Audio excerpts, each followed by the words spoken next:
afternoon, ladies and gentlemen. It is Thursday, October the 25th, 2018, all day.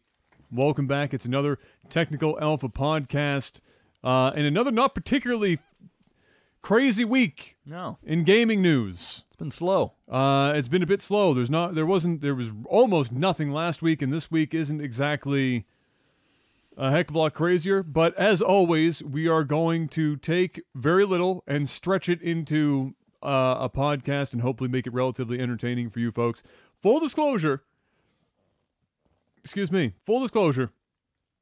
end of the or during the movies and TV segment, Mr. Black and I will be discussing, spoilers and all, The Haunting of Hill House. If you do not want to be spoiled, you're going to want to avoid that segment.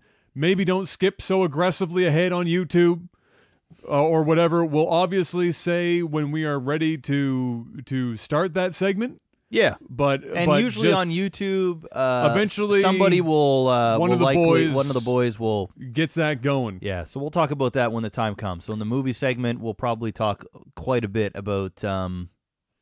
Yes. The Haunting of Hill House. The Haunting of Hill House. And yes, it's a bit later than our new usual, which we haven't found a starting point for.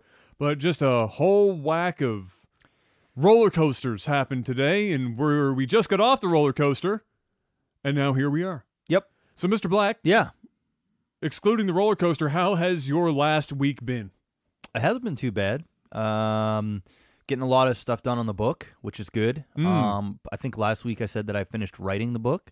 Yes. I also finished doing my own edit, which was interesting. It took me a little while, actually. It took me like 3 days to kind of read everything and then change parts that I was like, wait, did I write that? It takes some time. Yeah, and then fixing some errors that I saw, and then I hired a professional editor.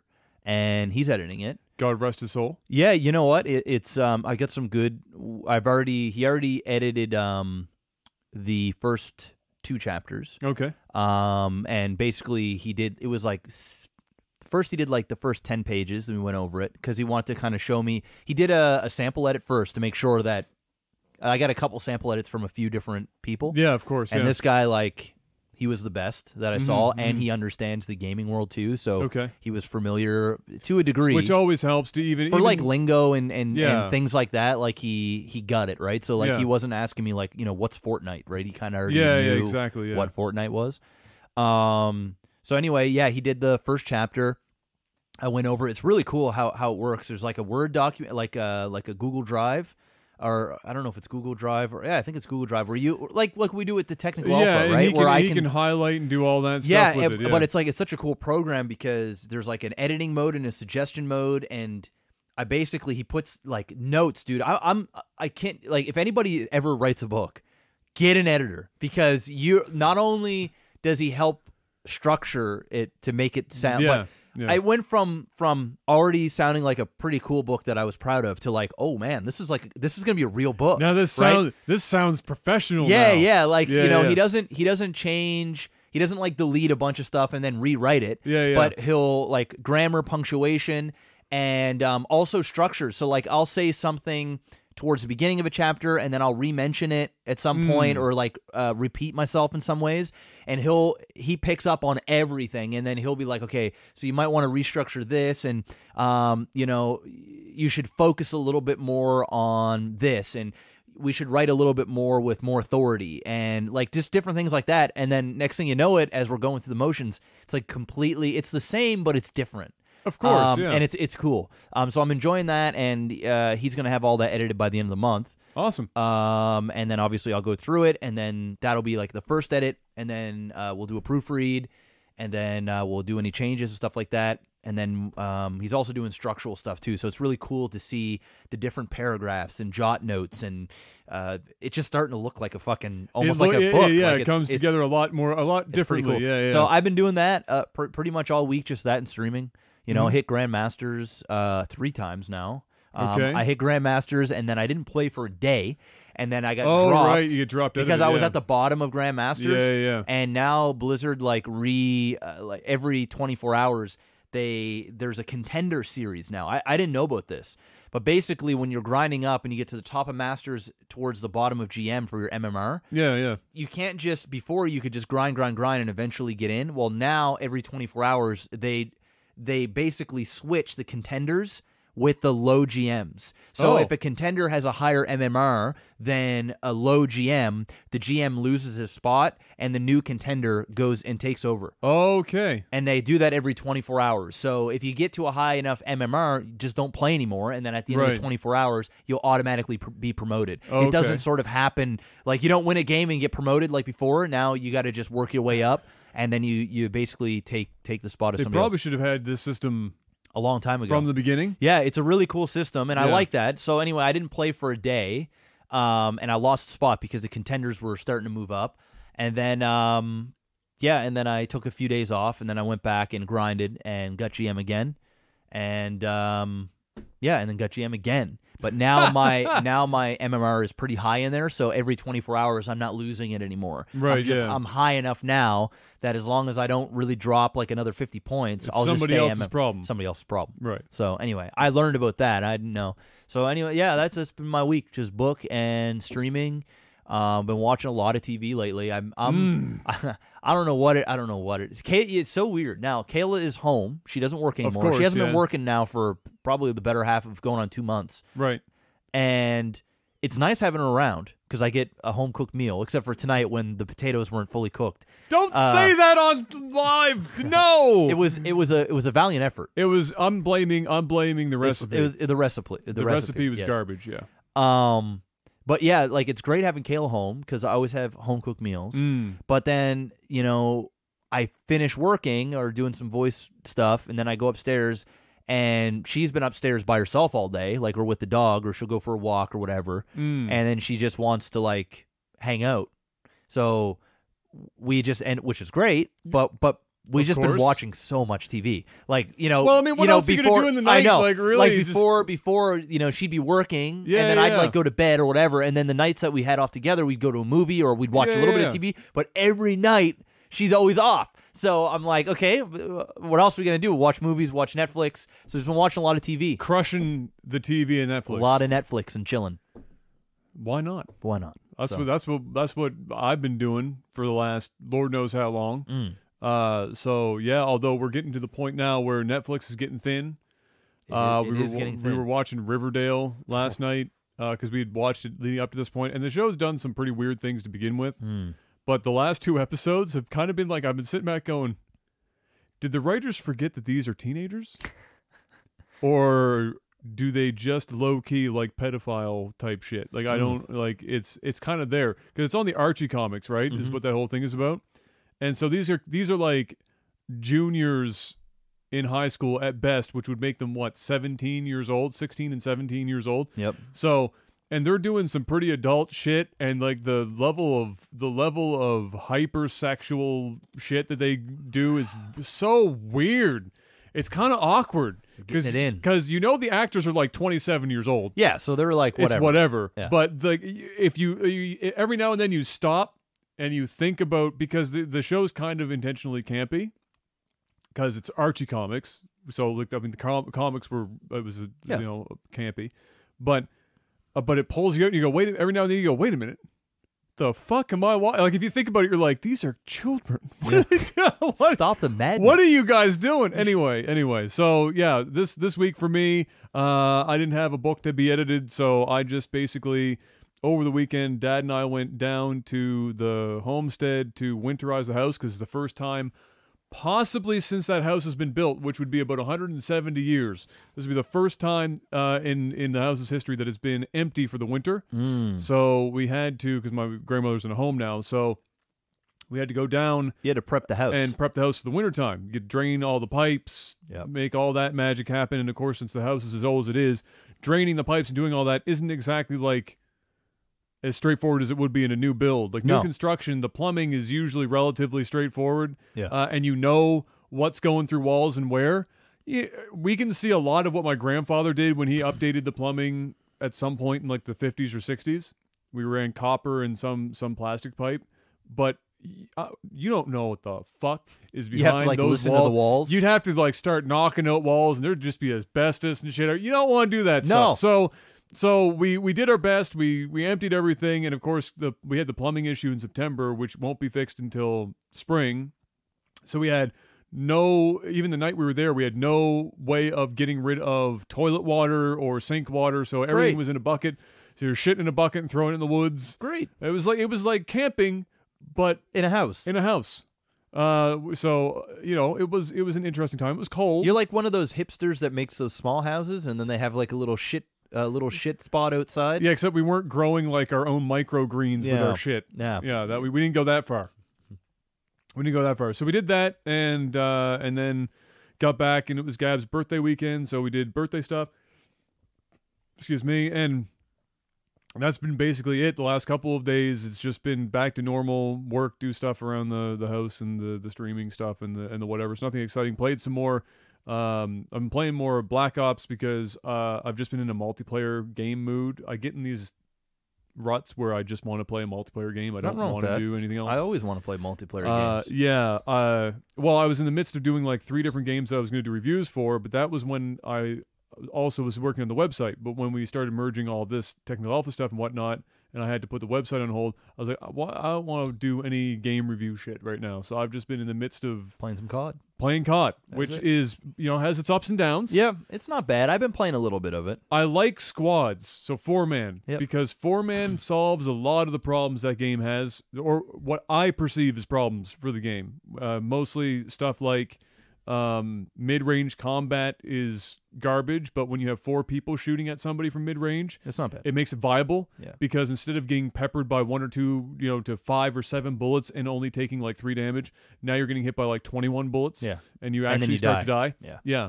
So it solves a lot of those problems. And it's funny because when you play squads, and if you ever have an opportunity to play squads, you and I will play, or you get some community members play, what you'll notice is that you quickly realize that most of the people that are playing solos or duos are mostly Call of Duty centric folks. Mm-hmm.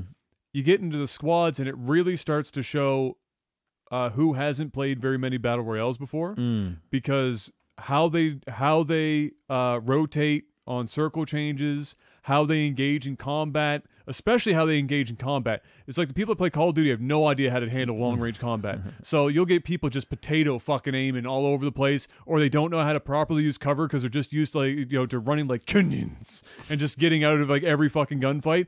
So I was in a fight. If you get a sniper rifle in this game, you are a fucking god, because it's like a 2-shotter. It's Pow, just pow. pow pow gone. And it's not like PUBG or other games where you have to actually lead shots really well. Yeah. You can peg somebody you pretty aim and shoot. easily, and it's game over. I was hitting a dude with like a bolt action fucking sniper rifle from half a mile away, with his head poking out this much and just ripping him. And I'm not even that good of a shot. Like it's just PUBG has trained me to have to be better, and now I'm playing Call of Duty, and so if I have to do a single shot rifle, I'm hitting my first like few shots. But if you ask me to hold down the trigger and do it like COD wants me to, No. garbage.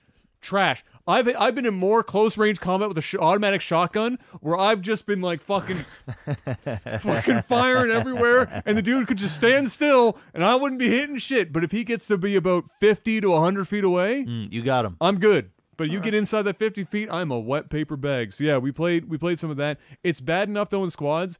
We won a squad game with only 3 dudes. There And you it's go. not like we're particularly good fucking players, and we didn't just run around and like not kill anyone. We had like 12 or 15 kills. So it was like it's a fun game, but I do suggest for most people, unless you're like a really big COD fan, if you can, stick to squads because it fixes a lot of the game's problems. I played a little bit of the multiplayer, like the just the regular. The regular ass multiplayer. I haven't touched that yet. How's that been? Oh, it's a fucking spastic fucking It's a shit skong show? Oh my god, dude! I mean, I'm getting blown up by random ass things. I would be terrible in and, that. and like electrocution grenades and fucking RV cars and missiles and rockets and endless shit. People are just flying and jumping around and fucking going crazy. It's madness, bro. I was like, I'm gonna stick with the battle royale. I haven't tried the zombies yet. I want to try. It's with like the you got to zombies, be but on like snorting Adderall to be able to keep up with that shit. You have to be. It reminds me of like it's like playing Warframe and like how But it's faster. but you know how like Warframe is the game of the pace is very fast. Like Yeah, if you're yeah, like yeah. you're just moving. You're moving all the time. You're just moving at the speed of lightning, Yeah. and right, and you're just shooting shit, and everything's. That's what it feels like. Yeah. But in COD, and it's like you don't even have time. At least in Warframe, you don't die often, right? And this is like you run around, you do your shit, you die. You run around, you get one guy or you get two guys, you die. You run around, and it's like you want to keep going. That like. You'll click the respawn button or like the map button over and over and over again, just waiting for the countdown. It's like 3, 2, 1, and it's like you don't even think you don't You're even on autopilot. You the don't whole even time. think. It's just like go.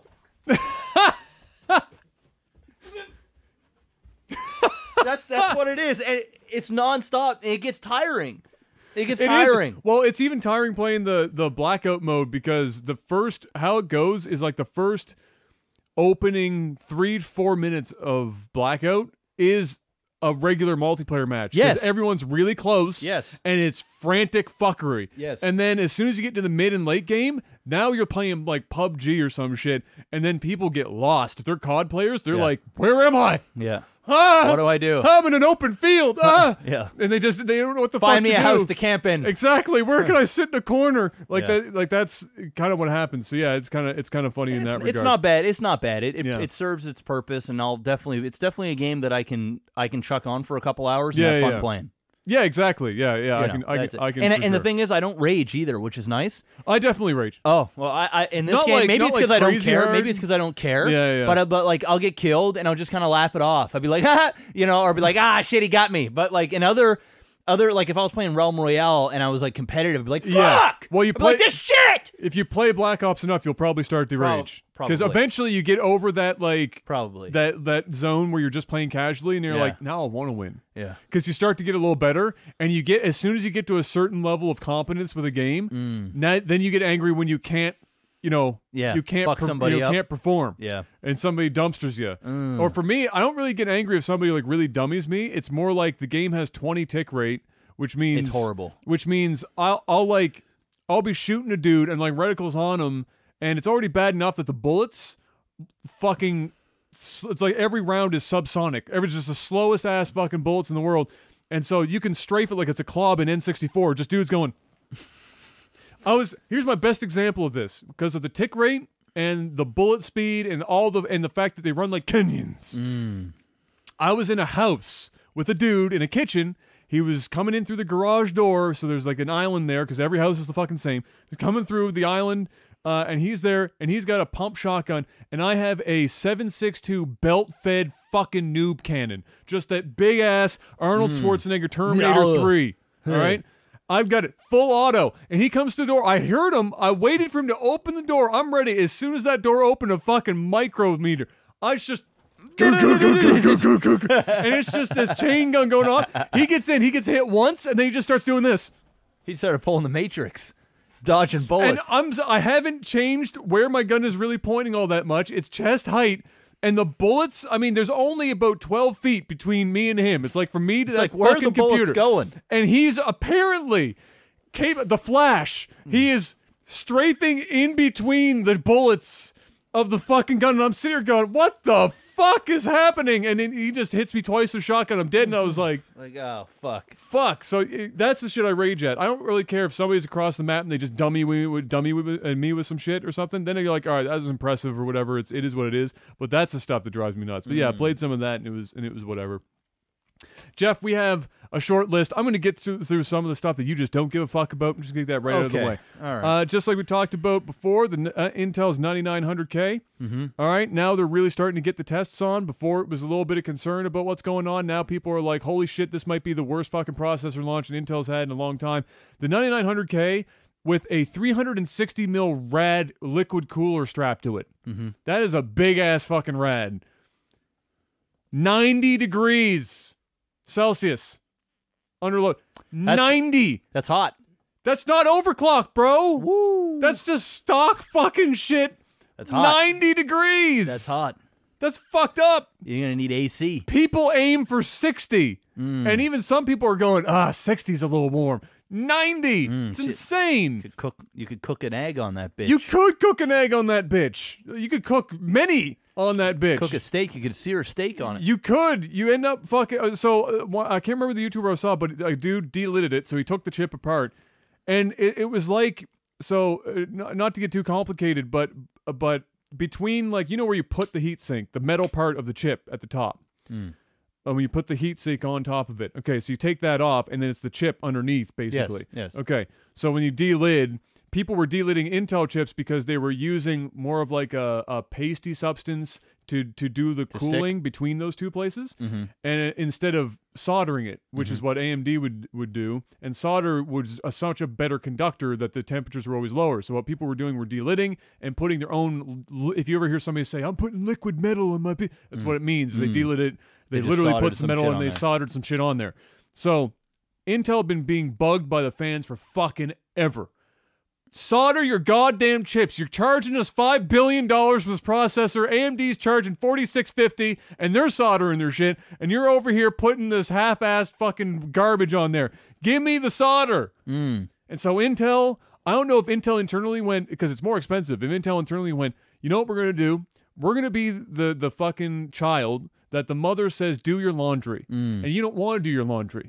But so what do? You botch the fuck out of the laundry. You put all of your shit in, and then you put it all in the dryer. You put your wool sweater right in the dryer. The sweater comes out. It's good for a chihuahua. And you're like, well, I told you I can't do the laundry, Mom. I told you. And so Intel makes the chip fucking thick as fuck. Like, if you put it side by side, you can physically see how much thicker the PCB of the chip is and everything. And then the part that would be between the top heatsink area, called the IHS, and the chip itself, was also made thicker. And so this guy tests it, and it's so thick that it fucking destroys the temperatures on the chip. So it's like they're intentionally doing some shit because there's no other structural reason to do that to the chip. So it's like they're botching it so that they can go, Told you so. Now we're going to go back to doing our cheap bullshit, and we're still going to charge you a bunch of money for it. So it's a bunch of fucking garbage. So if you have an 8700K, hold on to it, because that shit's going to be worth a lot more money for the next 365 days until Intel comes up with whatever fucking replacement for this. Do not buy a 9900K. I don't care. If somebody gives it to you for Christmas, get the gift receipt. Take it back. Get something different. There you go. If you want some shit, there's many better options out there. Do not buy a 9900K. It's absolute trash. What else do we got here? We've got Boogie, the YouTuber, was ousted from a charity D&D event in the past week. I believe this is, I'm not 100% sure on this, but I believe this is also kind of sort of tied to the fact that there is a group starting a D&D esports, which you want to just call D&D sports because it sounds better, kind of thing where it's competitive Dungeons and Dragons. You get like kind of stock character type deals or whatever, and teams go at it within the realm of D&D. All the RNGs and shit that comes with it, which sounds like a pretty cool idea. Like, I'd be down for watching that shit. Fun. Just make sure Matt Mercer is doing the dungeon master for every single one of them, and then I'll watch it. Otherwise, I don't give a fuck. Anyway, they're doing this. I think this might be that. It may not be. Either way, it was a D&D event for charity. Boogie was eventually, or was supposed to be, on this thing because, well, let's face it, Boogie's a pretty big YouTuber. He has a community that's used to these kind of events, and so if you're aiming to raise a lot of money for charity, Boogie's not a bad choice. No, he's a good one. So when he gets in on this this charity event, some small subsection of the LGBTQ2A plus whatever the fuck you want, wherever we are now in the alphabet, get together. And I'm saying it's small because I guarantee you it was like fucking 5 people. Yeah. And they apparently Boogie said some stuff about gay marriage at some point, whether he was in Boogie character or Francis character or whatever character he was in, that they just didn't like his opinions about that. And so they went to this organization and complained about the fact that they casted him, and it's been the usual, 2018, how could you not have vetted all the people here and watched every 5 seconds of their footage, into eternity, and saw this thing, and now we're all upset. And the whole thrust of this D&D thing was to get more people into D&D, ironically. But now they're going to be, they pulled Boogie out of the event for that thing. It's 2018. It's 2018. It's a thing. I don't understand why companies fold to that stuff, especially a tournament thingy like this or an event like this. You're raising money for charity. Yeah. I'll be upfront. I didn't look into what it was that they were quoting Boogie on having said something. Yeah. And the reason I didn't is because I highly fucking doubt it was very salacious. Yeah. I bet you it was pretty fucking whatever, and I bet you even if you don't agree with his views, Boogie never really aggressively states an opinion. Yeah. He'll give you all the reasons why he thinks that way, and if you disagree, that's cool. That's called being a goddamn adult. Not everyone's going to agree on every single topic, that there ever is. Yeah. And so if you go out there and you explain your point and you just leave it at that, whatever. But this is, it came back on him, and it's unfortunate because they're likely not going to make nearly as much money. No. Without Boogie on board. It just hurts the charity. It just hurts the whole event, all because a handful of people were offended by something Boogie said in the past.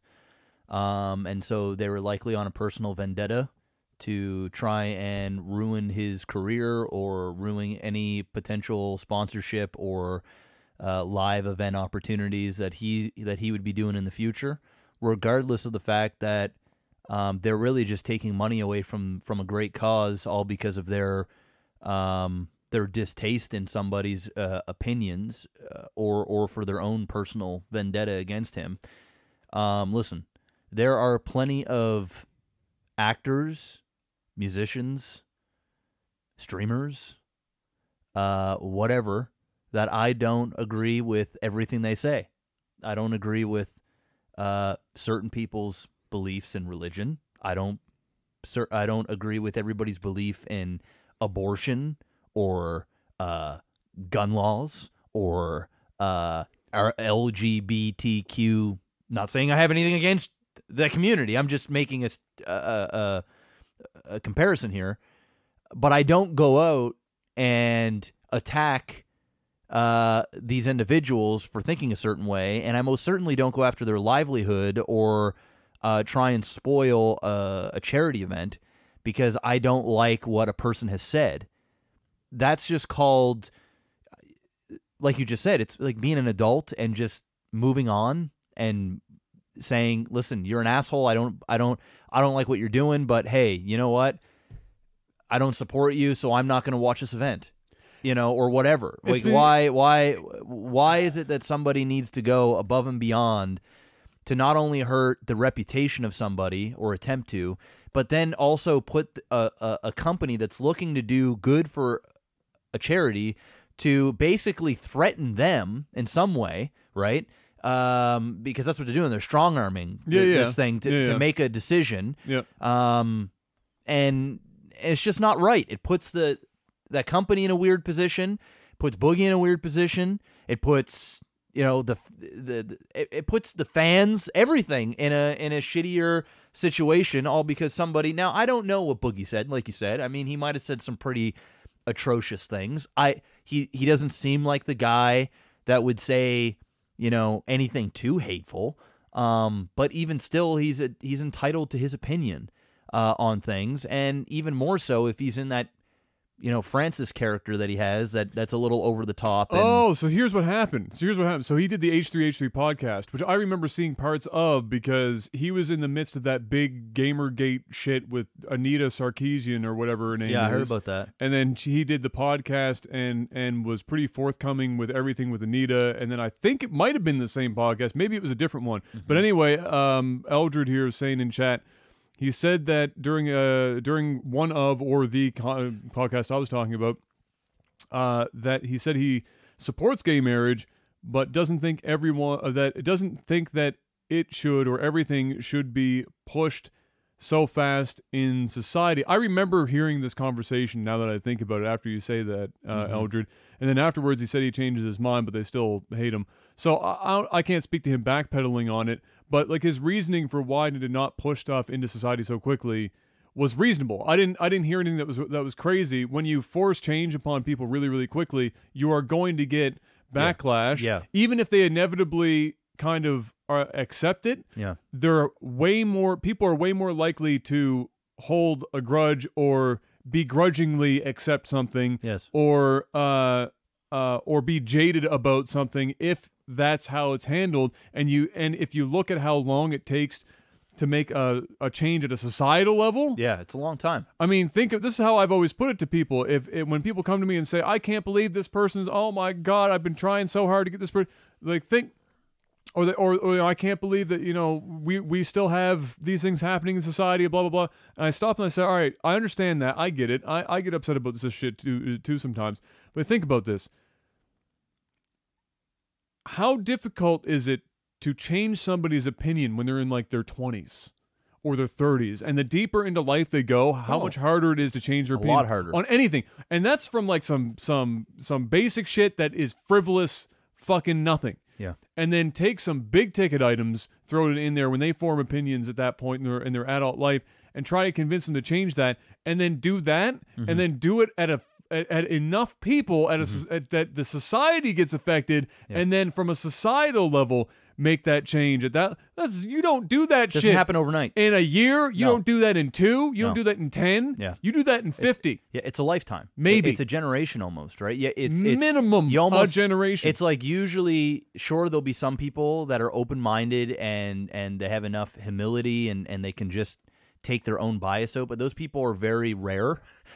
Usually people have ideologies that are ingrained in them through upbringing, and normally it takes the next generation where you have to teach your children. That's assuming that generation, right? Assuming that generation even teaches them, because there's some people that'll teach their children the opposite, right? Exactly. It's like vaccinations, right? Yeah, it takes a while. It takes a while. Yeah. So it is what it is. Listen. I once again, I mean, by the sounds of it, and I'm going by what somebody in chat has said, it doesn't sound like he said anything bad. No, I he mean, didn't. I've on this podcast, I have talked about the LGBT thing and the pronouns that are people that they're expecting us to adopt because they want to be now. Yes. Like right now, like, bitch, if you don't call me they or their or that or whatever, I'm going to take offense to it. And if you don't do it, you're an asshole. You have something against, or you're a bigot, or you have something against the LGBTQ no, it's community. Like, listen, I have nothing against you. I have nothing against you at all.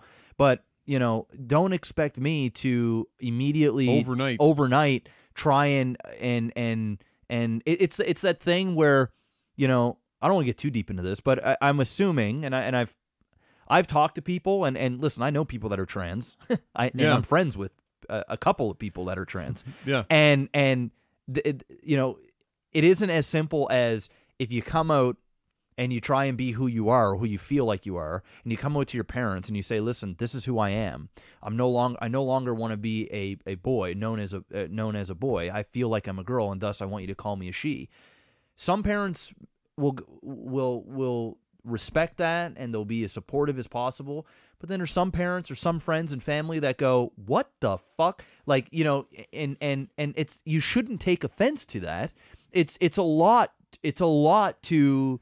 It's a pretty big. It's a 180 from and what they know. It goes against everything that human nature, like how we've been brought up as a society. I'm not saying that it's wrong. And it doesn't mean the society has been right to this point. No, but that doesn't change that that's what's ingrained in everyone. Yeah, so not everybody is going to jump on board tomorrow. Sometimes it takes a little while. Sometimes it takes some education. Sometimes it takes getting to know a person and understanding the struggles that the person has gone through. I get it, but think about how long it's taken the black community to get to where we are now. And the black community has still got a ways to go to even. You see it all the time. Still, people are still. I see it all the time. I'm black, and I have black family members. I go to say I'm a family get together for Christmas, And I've got some pretty hardcore black family. Like, I mean, we're talking the type of black family that is like the white man is out to the white man. It's to blame everything. It's on the to white blame man. everything on the white man, Yeah, right? yeah. And me as more of the level-headed thing of like, listen, it's on you, right? Yeah, sure, there might be things that make it a little bit harder for us. There absolutely are. You know, yeah. there are, but Yeah. stop making that an excuse. You know, you look at what our ancestors did, or even what your parents did, or what your grandparents or your great grandparents did. It's a lot easier. This is nothing. Yeah. This is literally nothing. So until you start changing your mindset, you're gonna be in this mental entrapment of being held down by somebody else, when in reality it's you holding yourself back from your ideologies and just doing the name blame game. But here's the thing: I can't also get mad at them, because all I can do is educate them and tell them, like, you know, listen, think about it in a different way. Yeah. And it's up to them. This is their truth that they've been living in forever. You can't expect them to change what they think overnight. It just doesn't happen like that. And I think what it is with the LGBT community, and even some people in the black community or the Hispanic community or whatever, or even in the white community, they go, they because they've been living in this suppression, or this they've been in this box but themselves, and they've been fighting, or what it seems like they've been fighting everybody, when really not everybody's been fighting them, but it's in their mind that if you don't agree with what they're saying, then they immediately think Now that you're the enemy, Yeah. and that you have that you immediately have something against them. But that's not the case. No, it's this projection that you have on other people in the world, and that's a problem. And I think that's what's happening here. I think there's just some people in there that now that the LGBTQ2 community has a voice, and they're being heard a little bit more than what they were 5 years ago, and there are activists that are standing up for their rights. They feel as though that they need to put their foot down, and they need to stand up, and they need to fight the man over this, and everybody needs to be okay with what they're doing. And listen, I think everybody should be okay with what they're doing. They can live their life however they want. But when you're asking society to change the way that they believe and how they think, and how if they see a man and they call you a guy, even by accident. I mean, I have a trans friend that when I was with them, I was accidentally calling this person by the gender or you know, that they didn't want to, and then it's awkward for me because I'm going, fuck, hopefully they're not offended because I accidentally, you know, it makes it awkward for me too, because I'm trying to, you know, walk this line of being respectful, trying to adapt. But it's like, damn it, man, this is new for me. This is new. It is. So it is what it is. And it's unfortunate. And then so Boogie, who was apparently just listed as a possible candidate, thinking about it. I guess that was the case.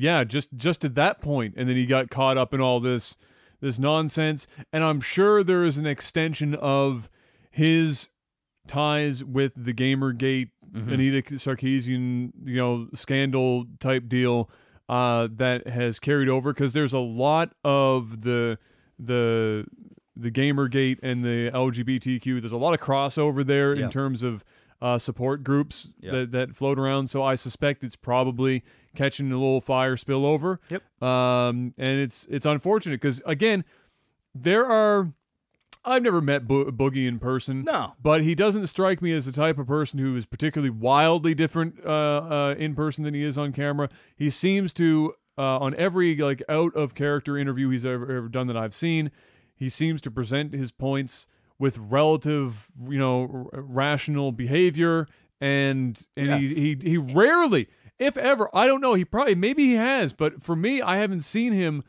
outwardly directly attack somebody in some sort of really vicious way outside of just using facts or things that have happened, and it's usually in a retaliatory manner because somebody's actually come at him, because he's taken a lot of flack over the years for everything from the fact that he's overweight and on the internet to his characters. So yeah, I mean, Boogie is definitely an emotional person for sure. You know, he's talked about depression a lot. Obviously, being overweight, he's gone through like, you know, more of a public breakup or divorce or whatever, and there was a lot of stuff, and then he had a meltdown on the internet about that, and on Twitch and things like that. but also, you know, the guy is a human, and he has the right to give his opinion. That's why people listen to podcasts. And I think the difference is how you say it. Yeah, and how you say it. And I don't. And once again, I could be completely wrong because I'm just going by how I know Boogie, and I don't even know Boogie. I just know from videos I've seen and clips. He seems like a genuine dude, which is what everyone else is usually going by. And he might have said something that just ruffled some feathers, and it was like a perfect storm. And now he's out of this. But it's unfortunate. The real loser here isn't Boogie. It's the charity. It's the charity. Yeah, it's the charity. So it is what it is. It's unfortunate. Yeah, I mean that's what happens when you're popular and every word you say is under a microscope, and there's people out there that are looking for a reason to give you a bad time. Absolutely. Speaking of a bad time, remember the Rockstar thing from last week where the whole 100-hour crunch time dream and all that had gone down, and basically what had happened was, I can't remember which publication did it now off the top of my head, but they interviewed 90 employees, some currently working, some having been previous employees of Rockstar, to kind of try and get a closer to reality idea of what's really going on at Rockstar during these crunch periods, whether it be Grand Theft Auto or Red Dead Redemption or Max Payne or whatever they've published in the last handful of years. And what the long short of it is, what panned out is, surprise, surprise, while even out of the words of their HR people and their management, upper management, is that they can't seem to escape the fact that it seems like they just have a culture of, if you're not in on the weekends putting in your fucking hours, or if you're only working a 40-hour week, or if you're only working a 60-hour week, then you're looked down upon, or your options or your opportunities get limited. Yeah. And it's kind of like that. You're just made to feel awkward. Yeah. They're not going to fire you. They're not going to, you're not, nothing like that, but they're just going to make you feel like you're not doing your job, or you're not doing as good of a job as Bobby or Susie, who's been slaving and sleeping in here. Yeah. They got to a point where they started doing laundry service on site for people. If you got to start doing fucking laundry service for people on site, damn, I think you might want to fucking claw it back just a little bit. Yeah. That's just my opinion. We're going to put some cots in the back. We're going to do some laundry. We're going to have a chef in here. Absolutely. Be like Google. You just don't have to leave. You just don't have to leave. Bring your pets. Yeah. Your family will have a daycare. They'll take care of your kids. They'll raise them. They'll go to school here. We're going to start the Rockstar Academy. They're going to go through kindergarten through 12. Send them on their way. We're going to give them So that way when they hit the workforce, they'll be real rock stars. Just bam, right in. Get them in. Jesus Christ. Yeah. Stop the madness. Yeah, for sure. Audio needs a checkup. Thank you for such an elaborate description of what seems to be wrong with the audio. That's pretty good. Yeah, so that happened for Rockstar, so that's whatever. It's not a shocking development that they are, in fact, and they're not the only company that does it. It's just that the problem is Rockstar is a company that puts out some of the most critically acclaimed games in the world. They are all above the bar in terms of the standards for pretty much everything. And going into that, you better believe that you're going to be slapped with a shitload of overtime. Yep. Doesn't make it right, but at the same time, you should probably know this going in. What you sign up for. You're going to Rockstar. That you're going to be having a bad time. So, yeah, so there you have it. In a similar vein, the reviews for Red Dead have started to land. Like, a lot of them. Like, everyone's had review copies for what seems to be a week or more. Yeah. Guys have played anywhere from 40 to 70 hours of the shit before doing the reviews. And word on the street is, if you really want to get into the stories and stuff, you're looking at 100 hours of game here. Woo. Which is... It's a lot of game. It's more game than I want for Red Dead Redemption, if I'm going to be honest with you. Yeah. I mean, I don't even want that in most Japanese RPGs. You can go fucking land this shit in front of me, 100 hours? I think at this point, the way games are, I don't think I'd want a game more than 50 hours. I don't care what type of game it is. I literally, it could be a JRPG. Even if it's a game that I like, even if it's a game I like, you go past the 50-hour mark. That is getting... You better be doing some really special shit. Yes. That keeps me invested. It's unlikely. I've never seen it. I've quite literally never seen a game the that odds after 50 hours, the gaming experience has changed in any drastic way. Exactly. Where it's progressing not only the story. You're doing the same shit. You're doing the same shit. It's just the story's moving forward. Yeah, that's it. But the gameplay loop that you've been a part of, that's it. The odds of it expanding and expanding across 50 hours plus? No. Not likely. No. So, yeah, it's definitely a bit. And I even think, honestly, 50 hours. Well, again, it has to be good, special. Yeah. Right. Like you have to be at that point. If you're not invested in the story and characters, you're not going to like it. There are very few games that aren't multiplayer that the mechanics hold up well enough to sustain a 50-hour plus experience. No. So you're entirely relying on story and characters. So if you don't have something real damn good, then that's a bad move for sure. Unless the multiplayer is great. If multiplayer is great, you can put hundreds of hours. Yeah, and in. that's what I mean. So but we're talking story. Player, like if there's 50 hours of story, shit, it'll be fire. Jesus. Yeah. So they're rolling in. No surprise. The average is like 9.7.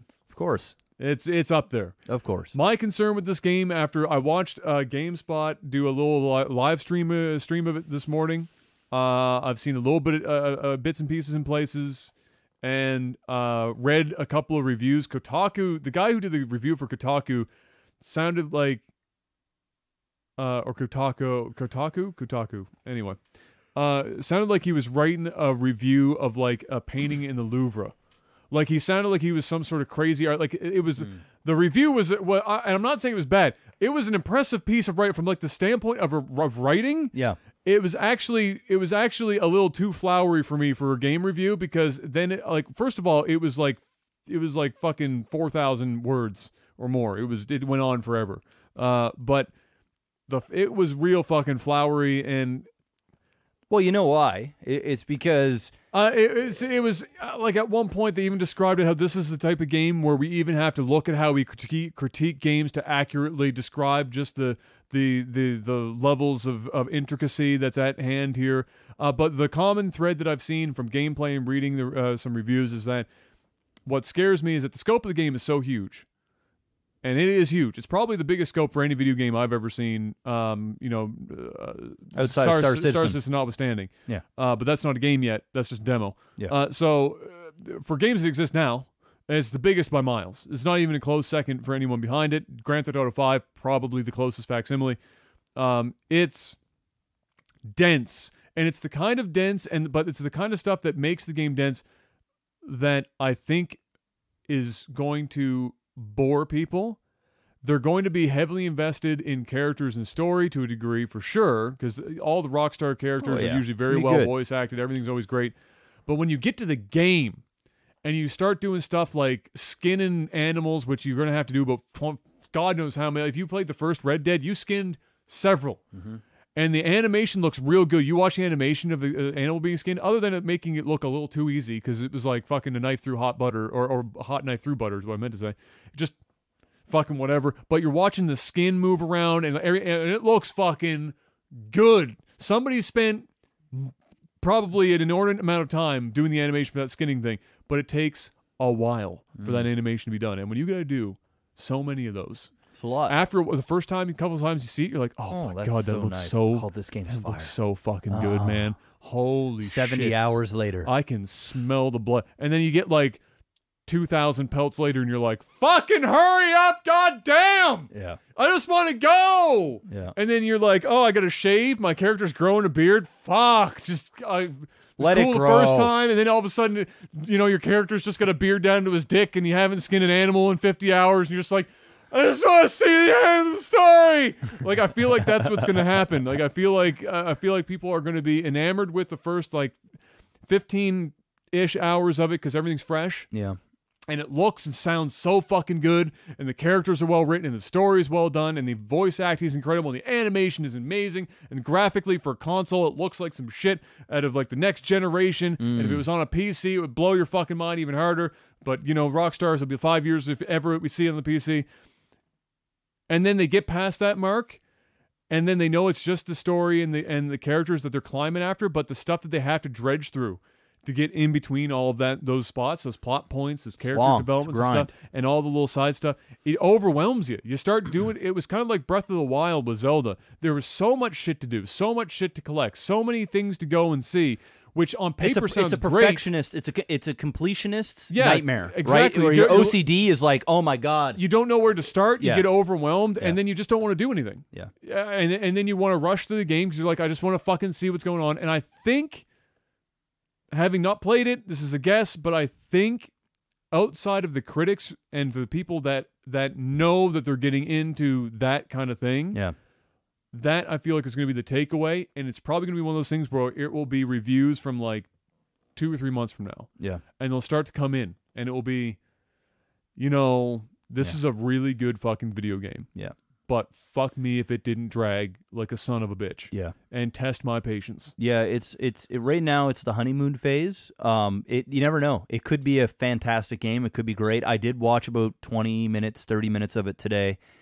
On Twitch, and it's a pretty looking game for sure. It is.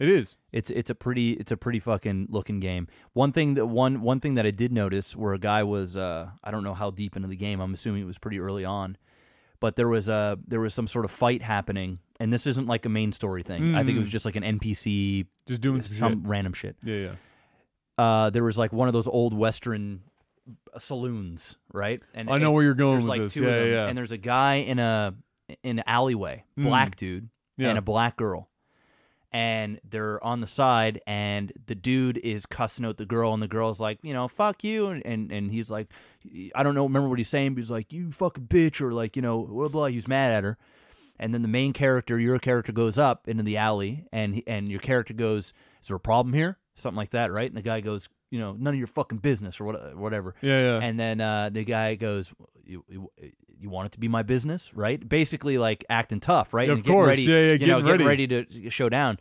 So then the black guy kind of backs off, and he looks at the girl, and he's like, "Fuck you, Miss Jackson," or whatever, and he starts walking away. I am for real. That's her name too, is Jackson.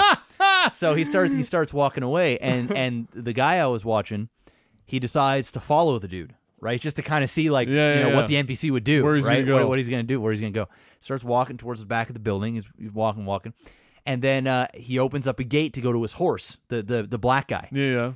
And he starts walking towards him, and he gets close enough that an animation sort of starts where your guy pushes him, like as he kind of gets close, and he's in that vicinity where like an event triggers, zone. And he pushes him, and the guy falls into the gate and falls down. And he's like, "What the fuck?" Right? He's like, "What the?" And then he pulled the dude pulls out his gun, or the main character pulls out his gun. Yeah. And then all of a sudden, the gray screen comes up, like you're like a wasted screen, right? Yeah, right. Yeah. And it was like the police, the police were notified, or the sheriff was notified, or something. And then it was game over, and then he had to start. So, and then he was making the comment that whenever the game doesn't want you to engage, like, you don't have complete freedom to kill whoever you want or fuck up whoever you want. It's like the way the game tells you can't do this is by giving you a game over screen, like where you have to restart sort of the whole segment again. So he noticed that a few times, and I thought that was kind of lame, because it should be an open world, and you should be able to off whoever you want or push whoever you want. Well, when you're in a world that's so heavily detailed, like Red Dead Redemption 2, because it's one of the more detailed worlds that have been created in a video game, right? And they've put a lot of time and effort into the world reacting to your character, and vice versa, kind of like what you're just describing right now. Just happened to cross. But there was this shit. but in this particular thing, the guy didn't yell. There was no shots fired. There was nobody screaming. You were in behind a saloon, out on your own. Nobody's there, and just because he engaged with this NPC, it just said, it's almost like if you try and jump off a cliff in a video game, there's like an invisible wall. You can't do it. It's like the game is like, no, this is not programmed. And it's almost like there's a default that if there isn't an equation for that action that you're doing, it just immediately goes to, the police were notified. And again, because the world's so detailed, you want to just do whatever you want to do, right? Yeah. So you want to treat it like it's a fucking Elder Scrolls game. You want to go in, and I see a shopkeeper that you looked at me the wrong way. Yeah. Fuck him up. Yeah, punch him in the face. rob him, do cut whatever, his head off, do whatever you want to do. shoot with him, I mean, do fuck some his shit. woman, whatever you want to do. Right? Exactly. So Yeah. and that was honestly that was the first thing that I saw with the game where I was like, oh, what the fuck? I was expecting, and I was like intrigued because as this was going on, I'm like, oh, this is fucking cool. Like he just ran into these random like a people natural fighting. event. Yeah. The guy kind of fucks off. Yeah, the yeah. woman's like, thank you, and then he decides, you know what? As I'm the gonna player, fuck him up I'm anyway. gonna go up there and I'm gonna go and see what the fuck is up. Put him in his place. Yeah, put him in his place. And as soon as he pushed him, he fell down, did his thing. The whole fucking game was like, nope, you're not doing this. That's brutal. Nope. So that's brutal. we'll see how much of that there is. I'm with you, and I also think probably because that guy was the reviewer that you're talking about.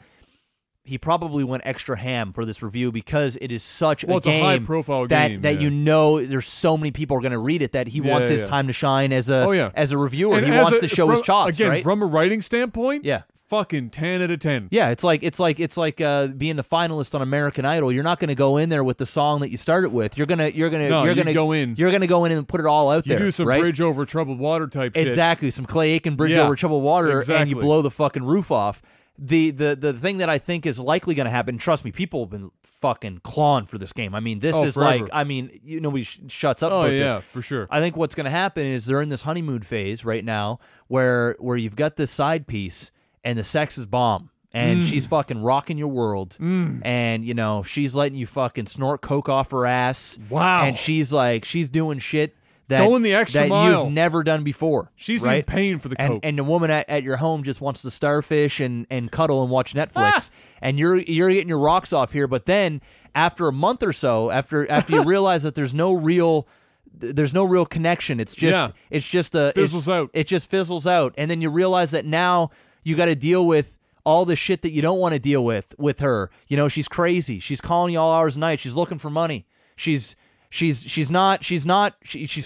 some other dude the same way. She's not what you thought she was. No, exactly. She's a fun time in moderation, but in the long haul, you want the starfish and the Netflix and chill. Yeah. Because everything else is just too much. The shaving of the beards and the skinning of the bears, and the changing of the pants and the shaking of the penis after you're done taking a leak. Yeah. It was cool the first couple of times you've done it. But then you realize this is all noise, and I just want to get to the... It's just padding the game like crazy. Yeah. Like all this shit just add, like you're telling me 100 hours? Like how... I feel like at this point it ends up being like a show on AMC where it's like, yeah, this is... You put the DVR on, you press play or whatever, and it says hour and 15 minutes, and you're like, oh, this is going to be fun. Hour and 15... And it's a 25-minute episode with fucking 55 minutes of ads. Yep. Not what you wanted. The walking ads. That's 90 Day Fiancé, where it's a 2-hour show and 30 minutes of show. Yep. The rest is ads. Advertisements. Worse than the Super Bowl. Shit's crazy. And the worst about it is it's ads of other shows on the network. Yes. And then when you watch those other shows, you're watching more ads of other shows, of the show that you were just watching the ad on. It's just crazy. Bad. So yeah, but my thing will be, the thing that will bother me most is that while there are going to be a lot of people that genuinely enjoy this game, there's going to be a bunch of people that play it and they start having these feelings, but they've been talking this game up for so fucking long that they don't want to admit, rock the boat. They don't want to admit it. No. They're just going to be like, you see what all these critics said? Mm-hmm. This is some good shit. Yeah. I'm having so much fun, dude. And then they go back and they skin like their fucking 700th animal, and they're waiting for that 10-second long animation to get over with, and they're just ready to throw their fucking controller. They're white knuckling their controller going, hurry the fuck. I gotta piss like a goddamn. Just get this shit over with. And I'm doing all this so I can increase my pouch. Like, come on, just fucking do it. Yep. But you never know. Hey, I didn't play the game. It could be. I don't plan on playing it anymore. It could be life changing. I don't play after. I'm definitely not buying it anytime soon. After I read the reviews, which I rarely do for games because I'll avoid reviews if I plan on possibly reviewing a game. I don't want to be colored in any way for my review.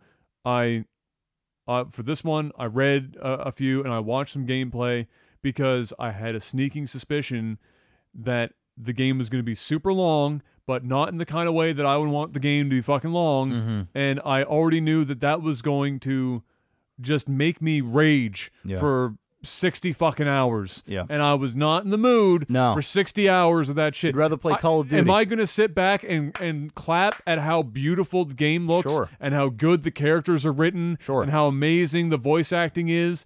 Abso-fucking-lutely. But just like I said in a tweet earlier, I was like, this seems like one of those games where it's going to be, well, I look at it and I go, I want this as a TV show or a movie. I don't need to play all the frivolous fuckery in between all this stuff because all I'm really interested in, because seeing the lighting through the trees for the first time and the skinning of the animal and the horseball shrinking in the cold and whatever other fucking, in-depth, detail-driven stuff they have in the game. You see it a couple times, you're done. Then the rest of it is just 70 hours of getting from point A to point B to get the story out of the way. You become desensitized by all the cool new shit very quickly. Exactly. Very, very quickly. Exactly. So I don't think I can handle that shit. So I'll leave this one to all the other critics who have already given it a 500 out of 10. I'll keep an eye on it. We'll see how well she does, and I may or may not play it at some point, but I'm definitely gonna wait for the hype to die down and the price to drop. Yeah. And then you never know. Right? That actually happened. A lot of people were. I didn't write this down, but Tomb Raider, the newest one. Yeah. They already had a sale where it was 30% off. Damn.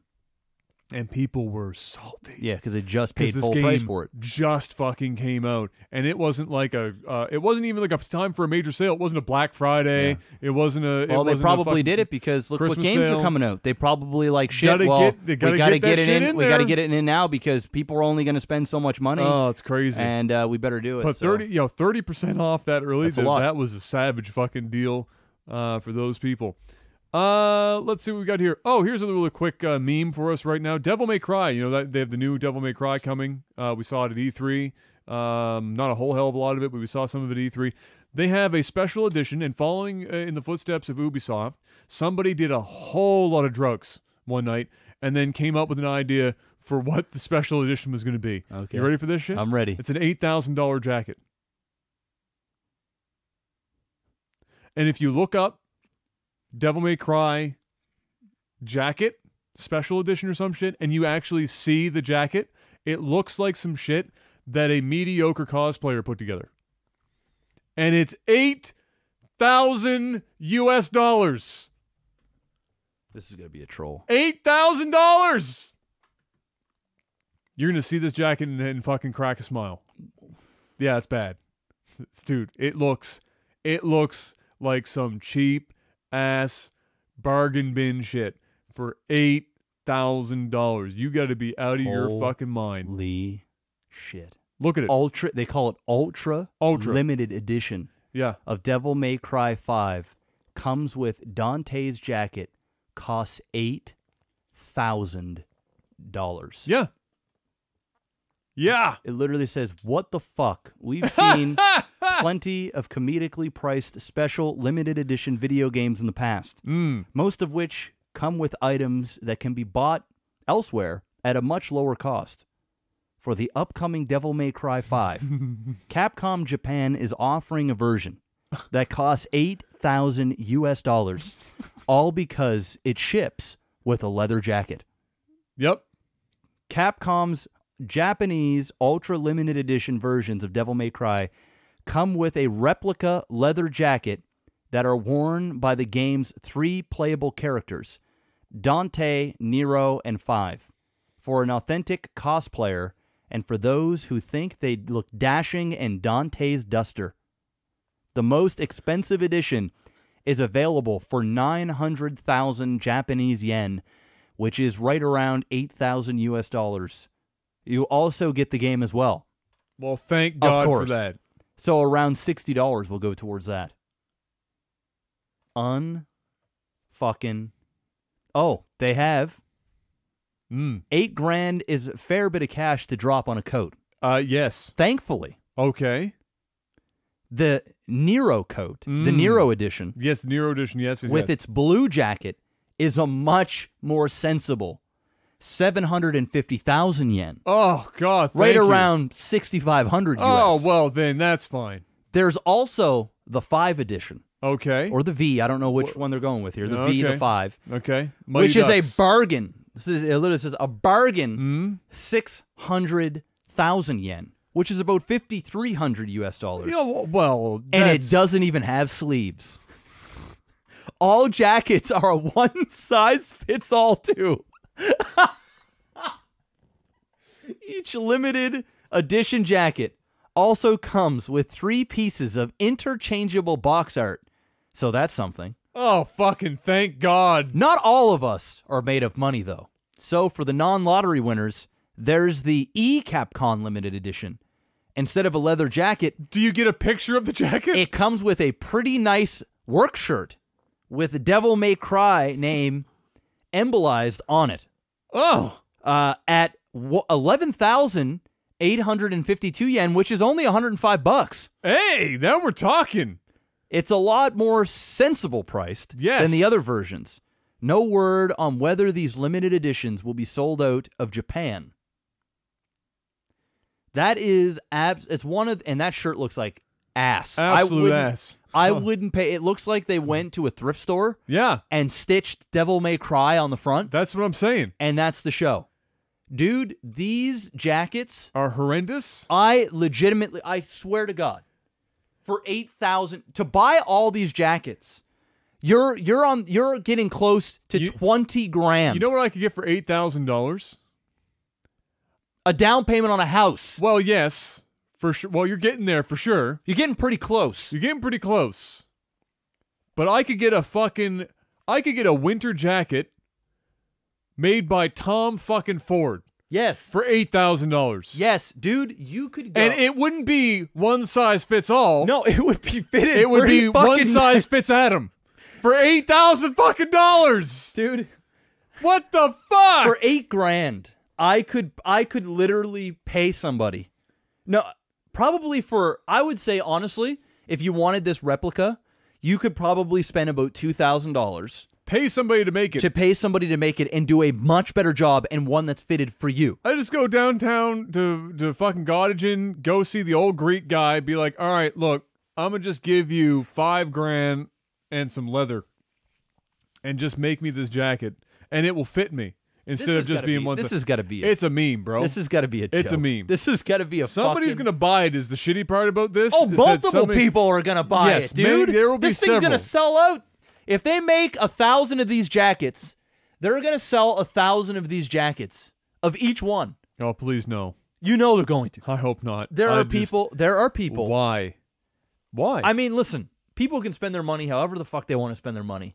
I actually think that it's almost a joke that they would even put this up for that kind of money. Like, it's one thing if people want to spend it, right? It's like, you know what? If you got the cash and you're a huge Devil May Cry and you want to cosplay for $8 grand, go ahead. But the fact that they actually have this as an option to the public at $8,000 or a fucking $1.5 million yen, crazy from such a huge corporation, that's I can't even fathom it. I almost don't even believe this. Well, I actually they're almost doing don't believe it because people are going to buy it. It's just as long as there are people out there crazy enough to spend $8,000 on a shit tier cosplayer one size fits all, probably low quality leather jacket, they're gonna do it. Oh my God! Because if they're selling it for $8 grand, you know that they're only making it for like $2, and they're just making big money off of every one of these. So as long as that happens. Dude, there's going to be people that are going to make these and sell them on eBay for like $5,000. Yeah. And they're going to be fake. Oh, absolutely. And they're going to sell them and they're going to get the money for it. Oh. Because people are going to be like, people are going to buy that shit up. It's going to be a deal. Yeah, getting a deal. Getting a little steal. Getting the Chinese knockoff. You know what's fun though? The Chinese knockoff probably going to be better. Oh, way better. Yeah. Dude, this isn't like the extra Captain America suit that they actually used in a film. Yes. Yeah, I could see like you could spend $8 grand on that. Yes. Yeah. You know, or you know, a glove or a shield that he used in one of the scenes. Yes. Like if they're like, dude, we went through 50 shields and we're auctioning them all off for charity. If one went for $8 grand, I'd be like, damn, you know, that's an expensive shield, but that's kind of cool. That's kind of cool. This is some shit. This is Dante's jacket from Devil May Cry 5. This isn't like a replica of a real Buster Sword from Final Fantasy VII or you know, some sort of iconic I don't even know. Like, this isn't like Mario's jacket Jeff, you could almost buy half the ships in Star Citizen for $8,000. This is crazy. Anyway, I digress. This is madness. Mr. Black, I got a question for you. Yeah. Okay? Have you ever wanted to find Jesus? Honestly, yes. Yes, sometimes. Well, do I have a fucking opportunity for you, Mr. Black? Thank you. Because somebody has made a Pokemon Go game that is Jesus and like the apostles, and you find them. That's now a thing. Huh? I like that. I have no idea what the fucking name of this thing is, but if you've ever wanted to find Jesus, now you can too, by wandering your streets aimlessly in the middle of the afternoon, hoping to come across Jesus just out there in the middle of the park. Maybe you find him. Gotta catch them all. Jesus, man, that's just... Gotta catch them all. Gotta catch all the angels. Is it just Jesus you're looking for, or do you run into devils that you have to fight? No, this is like the apostles and Jesus and other biblical figures. Oh, like Adam and Eve. So instead of Pokemon, it's that, and then you just walk around and I don't know if you I don't know, because in Pokemon Go you kind of have to catch them. Yeah. So I don't know if you're throwing a Bible at Jesus and be like, "Come here, Jesus." Or maybe you're just throwing your soul at Jesus. Take it. I have no idea what the mechanic is. All I know is that they did that thing. It's licensed by the Vatican. No, it's not. Is it seriously? Stop the madness. I think that's probably a joke. I hope not. Yeah. There's no way that's real. I hope There's no it's real. fucking way that's real. Dude, we just talked about an $8,000 you know fucking what? Dante leather jacket. Straight up. So and whoever made that jacket and came up with that price needs Jesus. Yes. They need to get that app and they need to go and search. Do they need Jesus or the people buying the jacket need Jesus? Or maybe they both need Jesus. I think they both need Jesus. Okay. All right. And that app better be called Second Coming. Oh, well. Jesus, man. Maybe not. Unbelievable. What's next? Anything else, or is that it? Hit me up with the sounds of movies and TV. Movies and TV. Spoilers coming. Oh, we got some spoiler alert, ladies and gentlemen, in big, bold, flashing red letters across the screen right now. Spoiler alert. We are going to spoil the everlasting fuck out of The Haunting of Hill House. Yes. So, if you guys haven't watched it, this is where you mute the stream. And then you go binge it. And then come back and watch the VOD on YouTube. Or if you've already watched it, well, then stick around. If you have no plans on watching it, you should really reconsider and go watch the show because it's amazing. But if you literally have zero plans whatsoever, then you can sit around and hang out and listen to us. That is exactly it. Talk. If you've already managed to make it happen, this is the entire of this segment. It's all going to be that. And if you're on YouTube and you're looking for timestamps, you'll eventually have them, I'm sure. Yep. And you'll be able to plug in, when we do tech support stuff. But this is it. This is your time is now. You've been warned. Come back after when we do the tech support. We're telling you that you have to actually watch it because it's that good, so you already know. But we want to talk about it because we've both watched it to its completion. What I'll do in chat, or what people in chat can do, is when we're done, we'll type in done. We'll type in chat that we're done. We'll say we're done. So just go ahead and mute the stream if you're here and listen to some music, or go watch Red Dead Redemption on somebody's stream and come back. Yes. But anyway, The Haunting of Hill House is Netflix's newest horror show. It's a TV show, not a movie. It's a TV show. It is a series. 10 episodes. Yes. And absolutely fire. From 45 minutes to about an hour and 10 is the episode length. They hover in and around that kind of range. They go. It's kind of been a Netflixy thing now to do where they just go long enough to where they need to for that episode to wrap up. They don't care if they hit a specific mark, so they're not feeling they have to pad it or anything like that. They just do what they need to do. This is what I said about it on Twitter. I said, just as an overview, I said that The Haunting of Hill House is the most important piece of film or TV for the horror genre in the last decade, full stop. That's my opinion of this show. Yeah, I mean, honestly, the more I think about the show, the more I love it. And I honestly think that it might be one of the greatest horror pieces ever made. ever. Not even just in the last decade. Well, I know. Well, but like I would ever. say it's like in definitely... the last 10 years, I literally can't think of. Yeah. I mean, The Conjuring is like the closest thing I can come up with, but you know, The Conjuring, yes, The Conjuring is scarier in my opinion. But the thing is the show wasn't just about jump scares. It's more closer to a thriller. It's a thriller. Yeah. It's a mystery thriller, psychological horror. Yeah. It's like all those in one with just really great acting. It's and a character really, piece. It's a character piece. And what's nice about it is in TV format is you have a long time to marinate with these characters and get to know them intimately, and thus it makes the payoff for whatever happens to these characters and what they're going through that much more impactful. And unlike a movie where you can still get those regular tropes, you just don't get it when you're invested 10 plus hours into a show, and it's so good that you're binging it. And so it's basically just it's like watching one big movie opposed to watching one episode every week, like on a cliffhanger or whatever. It's great. I loved it. It was super good. I after we had finished watching it, I tried to think of if there was any like downsides to the show that I could come up with, and there's a couple. They're not many. There were maybe a couple of and the things that I would have came up with. It was I had to go out of my way to think about them, to bring them up. Mm-hmm. If you had just asked me my straight opinion after having just watched the show, it probably would have been far less likely for me to be able to come up with on the spot those things. I had to sit down and think about it. There were a couple of parts to a couple of the later episodes that dragged a bit for me. Just ever so. I'm talking like a maximum drag of like 2 minutes that didn't need to, exist.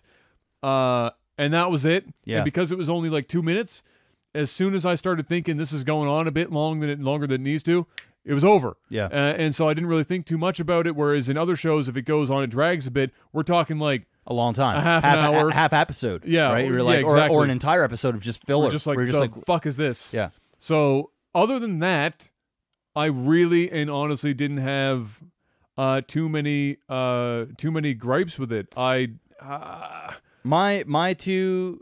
couple. I probably have 3 small gripes.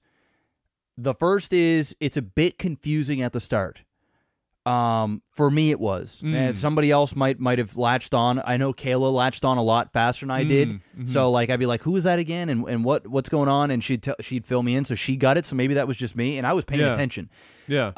It's just because they hopped around a lot, because so they go from future to past to future to past to current to past to future. And it all makes sense. Like as the show goes on, you're going, oh. Well, you're describing exactly the end of the show now. Exactly. Is where they all came together. It all came together. That's why they were jumping around all over the place. Yeah. Exactly, which was great. But in the beginning, for somebody that's just getting into it, it's a bit much. And the only negative stuff that I've seen other people really say is that they found it a bit boring. I've seen people on my personal Facebook that was like, yeah, it's a little slow. It's not as, because when they went into it, listen, there are primarily 2 different types of moviegoers and TV goers. There's the filthy casuals. Yeah. And there's nothing wrong with being a filthy cat. Not everybody needs to be a film critic or like be super, into whatever. But a lot of people, when they go to a horror movie, they just want to be scared. They're used to going to the Saw in the theater and watching like the shittiest, catching some jump scares, like going to Halloween or Jason or whatever is the thing, the stab and grab type shit. And then they get those jump scares, and they only see a movie in horror in theater or whatever twice a year, right? Maybe 3 times if it's crazy. And so they want to be scared. And so then when you get into a show like this that is more of a slower burn, and there are scares in every episode. Now, none of them there was 2 like scares that I like jumped, where it like caught me or like, oh shit. But the vast majority of it is this like this atmospheric scare where you're visualizing yourself in the house. You're almost in it. It's fucky. You're seeing shit. It's playing with your mind. You're thinking about it when you go to bed. You're looking in the closet. it's just that kind of creepy. So it's not your typical horror movie, and I think that's what some people were upset about or that didn't resonate with. The other thing that I wasn't a huge fan of was one of the actresses who ultimately was one of my favorite characters, but also was the weakest link in the acting, and that was the party chick with the gloves.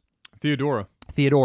I loved her character. I thought what she could do. You thought she was the weak I thought point? she was the weakest link in acting. Really? And when she was first introduced, I was like, okay. And then I liked her character. And she had some really great moments too. Like she sold some really emotional moments at times. Yeah. And I think she did amazing when it just came to regular dialogue. But there were two pivotal scenes.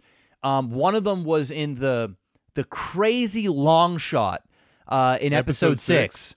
Which we went need to on, talk about in its own right. Where eventually. it went on forever, and it was glorious. Yeah. And there was a part where she fell back on the sofa and fell on the ground, and it was when she's drunk or whatever. Yeah, when she's drunk and she fell down, and you could tell as an actress she knew she had to fall down, and you could tell she was trying not to kill herself. Yes, while in the middle of a really long scene. Yes, because how many times do you want to have to fall down and fucking crack your head on the side of a table? So that part right there, she was the weak link in that, which took me out a little bit. And there was another part towards the end where the ghost, they were driving in the car, and the girl twin, comes out of nowhere and screams. When they're fighting. When they're fighting. Yeah. And then when they get out of the car and they're on the grass. Oh, and she has her monologue. I thought that was poorly done. I can agree with that. There was a lot of fake crying. Fault. I don't know if that was her fault, though. I mean, her fake crying was definitely not all that hot, to say the least. Yeah. But that was actually, now that you mentioned that scene, that was, and I don't think it was necessarily her acting. It's not like the writing there. It's not like you could hear the writing and go, this would have been so much better if she delivered this better. Her crying was a little off, but that whole scene was just kind of fucking weird. It was a little weird, yeah. It didn't. The scare was incredible, and it caught me off guard. Well, it didn't catch me off guard because I had already pieced together that every time they were fighting, something happened. When they were screaming at each other back in the funeral home, shit happened. But the thing, even though I might have known that is, I wasn't thinking about that because the argument and the dialogue that was going in, it was really well done. Super well done. You know, they were going at it, and it came out of nowhere. I was like, oh shit! Yeah. Right? Oh, I bet people shit themselves dry on that. That was a big jump scare. But then when they got out and there was that monologue, I thought that was weak.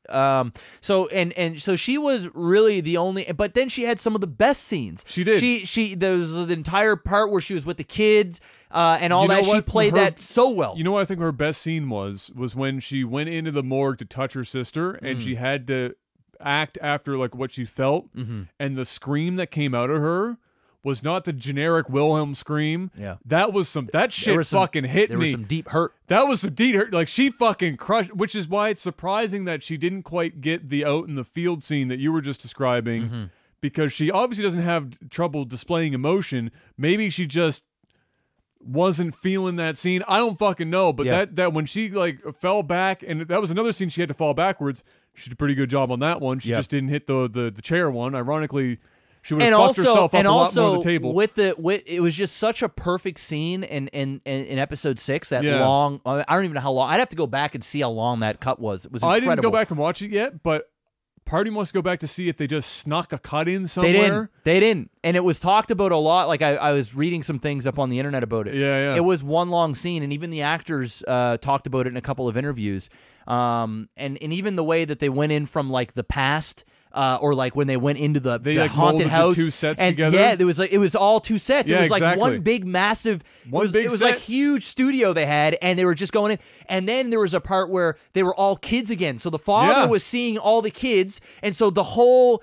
Other actors like that were playing the younger versions of them were all there in the same spot. And then as the camera panned around and it went back around, moved. It was all adults again. I was like, my God, this. And then it kept going. Yeah, and then it just was kept like, happening. Ghosts were appearing randomly, and caskets were falling, and Dad was walking through other parts of the building, and it was turning into the haunted house. And it was like, I was like, my God, who the fuck is directing this? It was so good that I got out of the scene. I was like, I just turned to Kayla, like, are you? And she doesn't even know what's going on because as like a film, like, because I watched so much stuff and I'm seeing it, I'm going, this is unfucking believable that they're pulling this off. That pulled me in.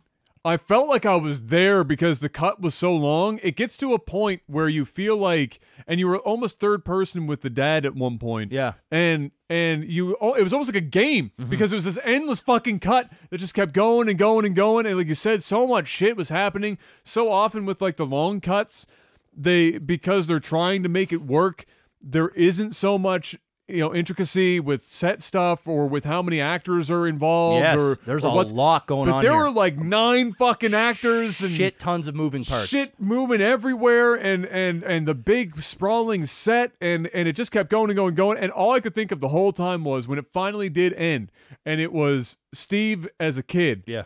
Holding, I think it was it Nell or Nellie or whatever or it was Luke or something like that. At the end he was talking, it was Luke. Mm-hmm.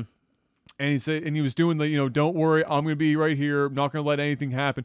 I was in the back of my mind. I went, I am fucking impressed that they put the last set of lines on this fucking shit on some like 13-year-old actor. Yes. To not fuck it up. And that was what else was impressive is throughout this entire thing, there was huge dialogue going on between everybody. Everybody was arguing.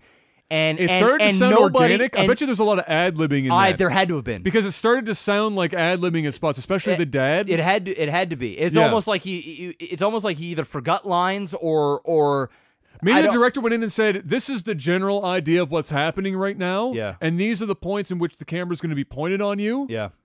And then just, if you feel like you need to fill some shit, fill it. Godspeed. There's no like if that was fully if they memorized all that line bonkers. And did all that and the camera angles, the everything fuck. There was a lot of moving pieces. Anyway, that was impressive. It was the single most impressive scene I've seen in TV ever.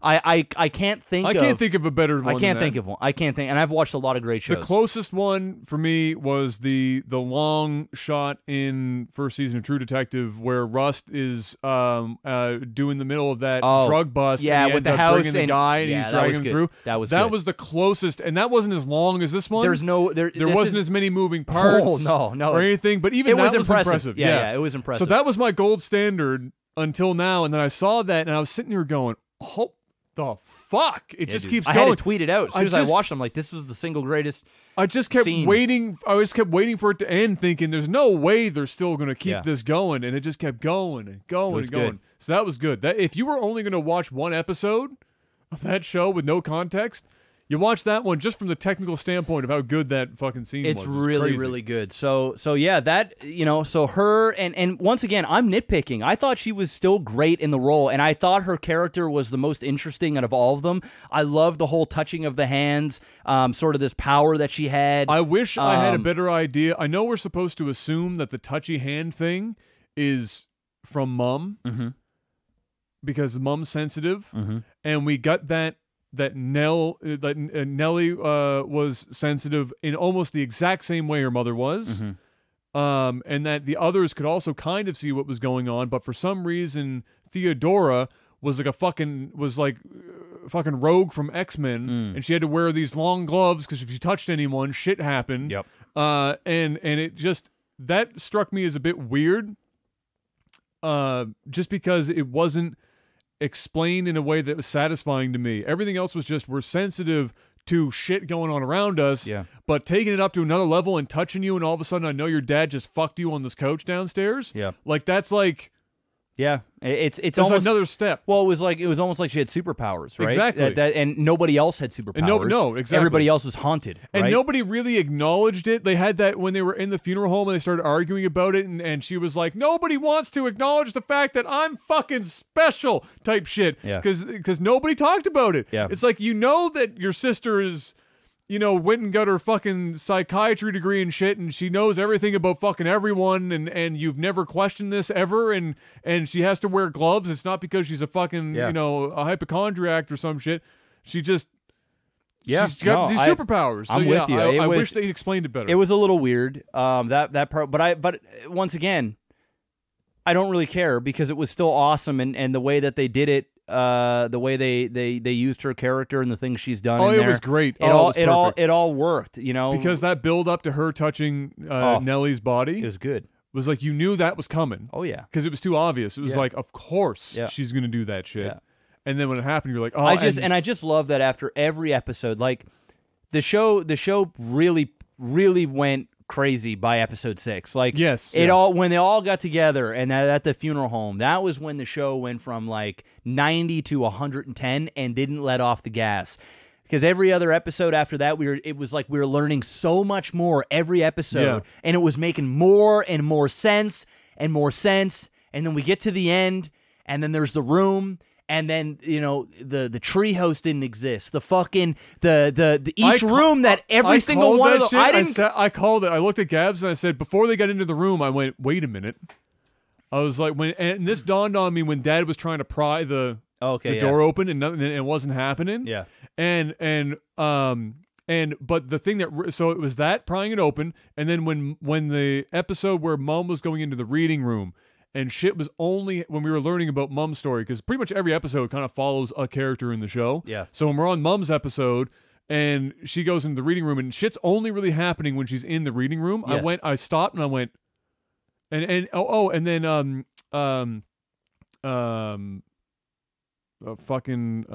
Theodora as a child mentions, or one of the kids mentions, Mom's always in the reading room, always going in the reading room. And I stopped and I said, wait a minute. We've got a random, and I stopped and went, one of them was dancing in some room that we never see at any other fucking point in time. Nobody's ever anywhere near that fucking room. Yeah. We've seen every other room 57 times. Yeah. Nobody's seen the dancing room. Yeah. Treehouse, when they're outside, there is not a goddamn treehouse. No, and the window and the treehouse is the same. Yes. And when there was like that one scene where Luke was sitting on the ground and he was talking to his sister or whoever. Steve was in there. Steve was in there. He was talking to his brother, and there was those pictures on the wall, and then there was that window. Yeah, the window's there. And it was like this. I was like, that's a weird. In my mind, I was thinking that's a weird window for a treehouse. But then, but there was so much on the walls and in the paintings, the drawings, and their dialogue that you didn't really focus on it. Like in the mind, you're like, that's weird. But you didn't really do it. But then later on, when the father was like, none of it actually existed. That is the room for each.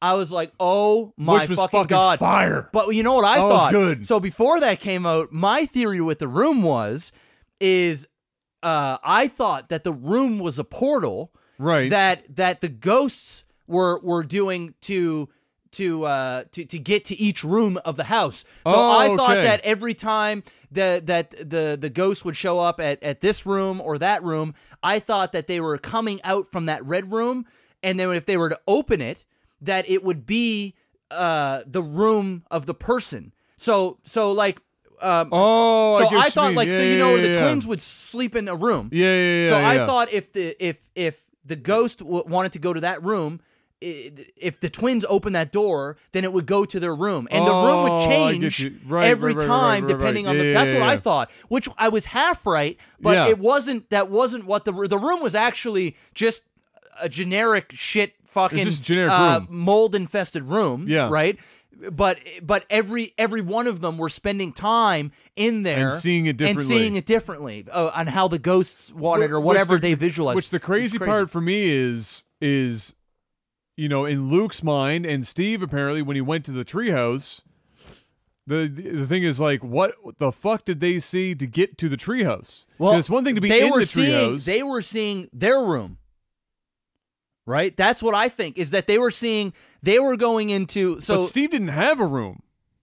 Steve just went to the treehouse where Luke already was, and nobody was questioning the treehouse. That's true. But a treehouse just has to be outside. That's true. So Steve apparently had to see some shit where he assumed that he was going outside to a treehouse, climbing up a fucking tree into said treehouse to see Luke. Because when he comes up into the treehouse, he's climbing into the fucking thing. Oh, that's right. Luke's was the game room. Steve's was the game room. Oh, no, sorry. Steve's was the game room. Steve Luke was the treehouse. Yes, you're right. So I think what happened when he went in, he thought that they were in the game room, but they were actually in the treehouse. But they were actually in the same room, but in their minds they were in different places. But I don't think that's the case, because Steve, when he's an adult, directly references the treehouse with Luke and his dad, and that's when his dad says the treehouse. I think he writes about the treehouse. No, he says in the car on the way to the house, and his dad said, then I don't know. Here's a mind fuck. That treehouse doesn't exist. And Steve goes, "Excuse me?" Yeah, so that's weird. So there you that's go. fucking So you weird. got me there. Yeah. Right? I didn't think of that. Yeah. Because that is the only time, or maybe there was another time where one of the kids goes in and the mother's like, the mother was in the middle of her like a hallucination, right? Because she went into what she thought was the reading room. Yes. Right? And she's talking to the flapper girl, the 1920s, which was one of the which I guess we're supposed to assume the pair, the girl and her husband, who were both insane, clinically insane. Yes. I guess we're supposed to assume that their insanity tainted the house and did the thing. I guess that's the closest thing to an explanation we have as to why the house was the way that it was. Yeah. And the fact that she's still there, although we never really see too much, I don't think, of her husband. But we see lots of her. Yeah. And so she's in the reading room, and she shows up and does her little spiel with her and says, come on, let's, go check on the twins or whatever, or go check on the twins. And she goes off on her fucking journey, which the dad is watching, part of happen, I think, at one point. But she goes in and she's sitting there having this conversation with the twins, which doesn't exist. And then she gets snapped out of it, and she's talking to Steve, and Steve's like, the fuck kind of drugs is mom on right now? Yeah. And she just leaves the room. But all of it, the show, for all the ways that you might be able to poke small little like plot holey things in it. I'm really interested in about how Steve and Luke, I'd have to go and look how he imagined it, because his whole thing was he never believed really in the ghosts, right? He knew, but he was in denial. He was in denial. So he was trying his best to kind of to zone it out. I think mentally he blocked them out from being from a child, and so he wrote about the stories that the others told. Yeah. And even though I think he believed it, but subconsciously believed, but he didn't want. I don't know. As he got older, he just kind of cut that. If you think about Steve's interaction with the house, right? So Steve saw a couple of like wonky things, but the big plot points for Steve as a kid were like vicariously through other shit until the night where his dad comes into the room and says, "We're gonna run," and he says, "Close your eyes and don't open them until we're out of the house. Till I tell you." Yes. And he opens his eyes and he doesn't know at the time he sees his mom limping towards. Yes, but that's the closest thing to my recollection that he would have seen as a ghost. But it wasn't a ghost. No, I know. The mom was actually. No, I know, but he doesn't know that, right? Yes. But what I'm saying is that's the closest thing to what he would have approximated to of being a ghost from being a kid, whereas everyone else in the house is talking about all these fucking ghosts we're seeing. Yes. Nell's talking about bent neck lady and smile lady and fucking fucking top hat guy and all, like there's this endless cast of characters that Steve's like, the fuck kind of shit are you guys on? You're all crazy like mommy, you need to stop talking so fucking crazy. Yeah. And all he's seen is the best he's seen was when his dad's pulling him out of the house. He doesn't know it's a ghost, but it's the closest thing other than the clock repairman. Well, as soon as his dad dad said there was no clock repair guy, then he knows. Then he's saw the like, ghost. "Oh fuck!" Which of course is coincidentally 5 minutes before they roll up to the house to go inside and have some crazy shit happen. Exactly. So right, and then he was like, "Okay." Exactly. So, but I think subconsciously he always knew something was fucky was going on, but he was blocking it out in whatever way mentally. Yeah. And so he was just writing the crazy from his family and pointing fingers that everybody has a mental illness and that the house is making them crazy and even making him crazy to a degree because he saw his sister in the apartment room and he saw the crazy shit, but he was contributing it to trauma or him going crazy, stress or whatever. He was doing whatever he could to block it out and not everyone admit. else had already everybody was just accepted the fact that right? it was some shit. So that was crazy. So here's another good one. Here's another good one for you. In that last episode, we see Steve and the dad go in. And they know that Luke is in there somewhere. And they get up to the red door or whatever, and the dad makes his attempt to get in the door, but he can't do it. And then when Steve comes back around the corner, the door is open. And he just walks into the room because he sees Luke on the floor. Yes. He sees nobody else in the room. That's right. And then the door closes behind, and Dad's there. Yeah. And then when Steve next wakes up, all of a sudden, the sisters are also in the room. Yes. But the dad was outside. Yeah. Now, dad gets like quasi knocked out or some shit. He gets. But are we to assume that the sisters who come in afterwards manage to somehow not see Dad knocked out unconscious in the hallway 10 feet from the door, see the door open and walk into it simultaneously, and then also get fucked up. But they all end up in the room, but Dad... So, like, I'm trying to figure out what happened between the... Because I know Dad gets taken over by the mold shit, whatever. Yes. But the daughters come in afterwards, and the door is closed, and Steve is in there with only Luke. Yes. And so something gets the two sisters into that room. Well, I think what got at the some sisters point. into the room was Luke and Steve, right? Well, So I know when they saw it, they're looking for them. yes, but when they saw them, because they saw, I do believe, and I'd have to rewatch it, but I'm pretty sure that when they got up to the main floor, they saw the two brothers on the floor, right? Did they? I'm pretty sure Steve was like hovered over Luke, and Luke was fucked up from the poison, and they ran in there like, you know, what the fuck, and then the door closed. And because they came in, they're like, "What happened to, you know, what's going on with Luke?" Oh no, you know what? So what happened was it was like Steve got in because Steve went in first. And then he got taken out. Then he woke up and Luke was still there. Yes, and then the girl, you're right. The girls Theodora and stuff came in. Yes, and then there was a quick, touched her on the forehead. And yes, it was knocked out or whatever or some shit. I'm trying to piece it all together because. That last episode had so many jumps. I gotta watch it again. All over the place. Yeah, but I like what they did with the dad, right? So he made a deal. He essentially, from what I'm getting from it, is he made a deal with the house. So you know, he got covered in the black mold, right? And then he like kind of passes out or whatever. And then they're dealing with all the stuff inside, which is full of black mold. And there's a theory that the black mold is the thing that made everybody go crazy or whatever. But anyway. He ends up talking to his wife, and his wife is, in my opinion, the house, right? So he's always been talking to his wife, right, or a version of his wife. I think that she cleared up that wasn't her. That wasn't her. Yeah, it was right? a coping mechanism. Exactly, right? So he was imagining all this, but the house is version of the wife. He, in my opinion, and I could be wrong, and get your take, is the house made a deal with him that, listen, I'll let your kids go.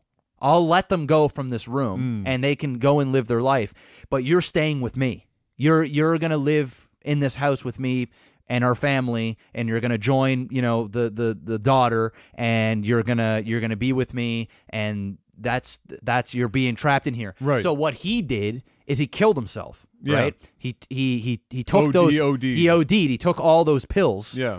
And he killed himself. And that's the thing is. Everybody that's ever went in the house has killed themselves. It was one jumping off and breaking their neck, right, or hanging themselves. You know, Luke went in there and OD'd on drugs, even though it was put into him. I think ultimately he took the drugs, right? He was self-destructing. He went in there, but it was poison. And then on top of that, the father kills himself, but when they were leaving, when Steve was leaving and he looked down, he saw his dad dead on the ground. None of the other kids saw, and they were running out because they were in a rush. They were beelining for something, and he knew at that point that the father was gone, right? That the house took him, and then that was when they beelined out, and then towards the end you see sort of the family, and he also has that conversation with the dad where the dad is like, I'm sorry, son. This is, and he kind of and he kind of says the reason why this is how it's going to be, and it's and then goes back back into the room with the house or with the ghosts or whatever you want to call them, the black mold, whatever it is. That's when he went in. So I don't know. I think if you ask 4 or 5 different people, they may have 4 or 5 different theories on what it is. I just personally think that the black mold was the house. Was the house's entity or spirit or whatever. I got mixed signals by it. Yeah. This is what I saw with the black mold thing and whatever. They really played up the mold part. But it got confusing for me because they had a couple of foreshadowing moments. They had Steve at one point talking about, can a house be, when he's reading like can a house be, born evil, basically. just like there are places in the world that might be, built and they're holy. Is it can a place be built and be inherently evil by itself, or is it a product of its environment kind of deal? And so we had that kind of thing, which was the, I guess the mold would be that closest, reference point. But then we had, besides that, we had the 1920s flapper girl and her husband, who we discover were the original owners of the house. And they were both clinically fucking insane, absolutely batshit crazy, killing people galore. Yeah. And still active in the house. Mm-hmm. And so that was obviously they were crazy before they had the house. Yes. Yeah. So I wasn't sure if the house had that after they were in it, and the mold was a byproduct of the crazy girl and guy coming in and doing the shit that they did, and then the house took it on. Yeah. Or if it was a combination of the house already being built and being crazy, and then the crazy folks also move in, because we discovered obviously that whether or not they were sensitive, if people stayed in the house for very long, they were kind of affected by it. So the mold is the supposed catalyst for that. Yeah, but I believe that the mold is an actual physical mold. No, I believe that the mold is a representation yes. of the house spirit or and evil. And they went through the dad trying to get rid of the mold in the conventional just ways. couldn't get rid of it. Which was your signal that it wasn't like the way that real mold that's making them mold. That's making them crazy. I just think that the mold was like a metaphor for the spirits as it was spreading. You couldn't get away from it. It's like it's the longer that you're in, like if you're in mold, you're gonna get affected, and you're gonna be. You don't want to be in mold because only bad is going to happen. But there's something about the fucking house too, because when the they have all these ghosts and shit, and then the caretaker's daughter at the end drinks the rat poison, and dies, and is instantaneously just shows up outside in the hall, 30 seconds later, and their mom and dad comes, and mom and dad see them, see the kid. And then they make the deal with the dad at the time to keep the house up, just make sure nobody else comes in here. We'll take care of the property, but we want to be able to keep seeing our daughter. Mm-hmm. And that culminates at the end with the man bringing the dying wife, caretaker wife, to the house, so that she dies in the house, so that she could be with the daughter, and she's even holding the stillborn baby in her arms at the end as well. Yep. So there's something about the house that's keeping people locked there as well. Well, I think what it is the house is haunted, right? Yeah. It's a haunted house, and there's some fucky shit going on. Yeah. But I personally think that because he was gonna destroy that house. Yes. When the daughter got killed and shit was he was ready to fucking just destroy the house. And I think it was the house's Hail Mary, the evil that they knew that the house knew. That once the parents came, that if the house presented this illusion of the daughter, a daughter that never spoke, never said anything, right? It was just this generic daughter, that they would be able to do the convincing to the owner to not destroy, to not burn the house down, to not get rid of the house. Okay. So I believe that the house was manipulating a weak mind for the desire to spend time with the daughter again, and that person did the arguing because the dad had already had enough. He was like, "I'm fucking done. The house is done. It's going down." And the caretaker, who he already built a relationship with, he begged, "Please, I'll take care of the place. Just don't destroy it. I need my daughter, please." And he understood.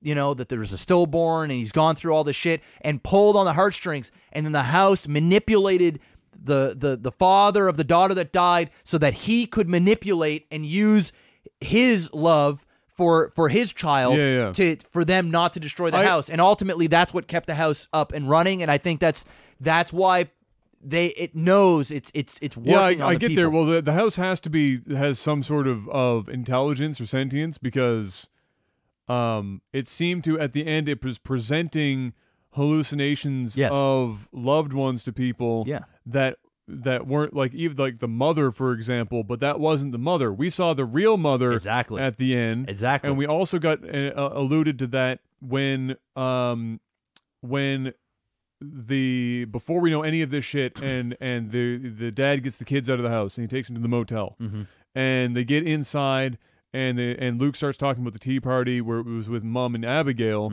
and Nellie or whoever it was, I think it was Nellie, turns to him and says, that wasn't Mom, but it looked like Mom. Yeah. So that in conjunction with, for example, the version of Mom that Luke saw when he walked into the house after he tried to light it on fire at the end, all of those different versions of the Mom that weren't really the Mom. No. And you see the real Mom, yes, real dead later Mom, on. Later on at the very end of the show, pretty much. Yes. And there's even the kind of the curveball is when you're trying to figure out, is Dad really talking to dead Mom, or is that just he a even projection? said to his son, he was like, because his son, to Steve, even thought that he like killed his mother, or he knew what, something fucky was going on. And when he turned around and he saw the mom, he even said, "That's not your mother." Yes, that's not your mother. That's not your mother. And it wasn't. That was the house. But at the time, you're also thinking, because you're assuming that maybe she's a little crazy. Yeah. Well, the dad is just saying, listen, that's not your mom. That's a crazy version of your mom. Yeah, exactly. She's not herself. So there's all kinds of. all And what's sorts of great, curveballs. what makes the show so great, is we're doing exactly what the show wants you to do: to discuss it, to talk about it, to theorize and figure out what's because going it's on there. so well thought out. And honestly, I don't even think it's meant to be one way. It's the viewer's interpretation on what they feel like is the real haunting. Is it the black mold? Is it haunted? Was there two versions? Was it the house manipulating people? Well, and the house has some shit, because either Luke was hallucinating, but he wasn't, because when Luke goes in and he dumps gasoline everywhere and he tries to light it on fire and nothing happens. Yes, nothing. And then your first assumption is Luke, now, is this the point where he tries to light stuff on fire? I had two thoughts. One, because of where the mom, in quotation marks, was standing in the staircase, I thought that she was trying to entice him to kill himself by showing him that the fire didn't start, but the fire had actually started. Yes. And that she was trying to get him to walk to her on the staircase, thus walking through a fucking sea of fire and killing himself. I didn't think that, yeah. I thought that's how it was going to go down. But it didn't go down that way. And then when Steve and Dad show up, they smell the gasoline. So the house literally stopped the fucking gasoline fire as well. Yes. So there's definitely lots of little pieces that make you believe that not only does the house have some intelligence, but it has some power beyond just holding spirits there afterwards. Yep. And it adds more to the just the air of the house. When you watch it a second time, you're going to be looking for more stuff, which again we talked about earlier. You didn't see a lot of these hidden ghost faces there was and shit. So much. I saw somewhere around 7 to 9 of them when I watched the show through the first time. I didn't see that many. Did you at least see the one in the ladder going down into the cellar? Yes. Because that was a super obvious one. Yes, and it was sitting up there kind of looking up, and that was creepy. Yeah, because you knew she was going to climb the fucking ladder. Oh, and you absolutely. were like, no, oh, don't do that shit. Don't do that. Yeah, there is a few. There is definitely a few that I saw in the hallways of just standing there, just fucking creepy. And that's what's so great about it. And Kayla made a post, and there's a site that you can go to where you can see a lot of the ghost encounters. Yeah, you can see all of the ones that people have seen, and like seen in the backgrounds and stuff. It's crazy. But like I said before, and if you've watched the show and you didn't see this either, I'm going to pump my own tires here, blowing smoke up my own ass on this one. Okay. All right. I haven't seen anyone talk about it. It's the statues we talked about upstairs earlier when we were eating dinner. Yeah. So there is a scene, and I believe, if I'm remembering it correctly, it's when the dad is following the mom around the house when she's off on her weird, showing up in one place and showing up in another place, or something along those lines. And Steve, or it's one where Steve and Dad are together. I can't remember which scene it is because they walk past these statues a few times throughout the show. But it's on the second floor, and there are two statues that are just before the foyer in the second floor, and one's like holding a cup or something, and the other one's doing some other shit. And on one of the scenes where they're walking through, and there's particularly a lot of stuff happening at the time, they walk by and they're in the normal position. Then the camera hits from the other time they come back. The statues turn their heads and bodies a bit, looking where they just walked. And then when they come back the second time, the statues are back to normal again. And when I saw that, and I thought I saw it, I was like, I wasn't sure if I saw it or not. I paused, I rewound and watched sure it, enough, and I went, fucking A. And the statues moved. There's so many of those scenes in this show where they did these little tiny things that only select people are going to pick up on because your eyes are not focused on that specific spot. And what I love about it so much is it makes it that much creepier and that much real. Because think about it. If you're in your own home and you're walking down the hall to your bed, you're not taking everything in. So there might be a spirit behind you just standing there staring at you, but you have no fucking clue. Just like in the show, these characters had no clue. That they thought that when they showed up, they could see it, and it was this big ordeal. But there were so many more times that they were just everywhere all the time. Yeah, and they were hitting the most mundane shit ever. It could be in the middle of the day, and there's something there, and that's how haunted the place was, and it makes it that much creepier because not only you as a viewer don't really notice it, but the characters don't notice it either. So you're like in the same position they are in.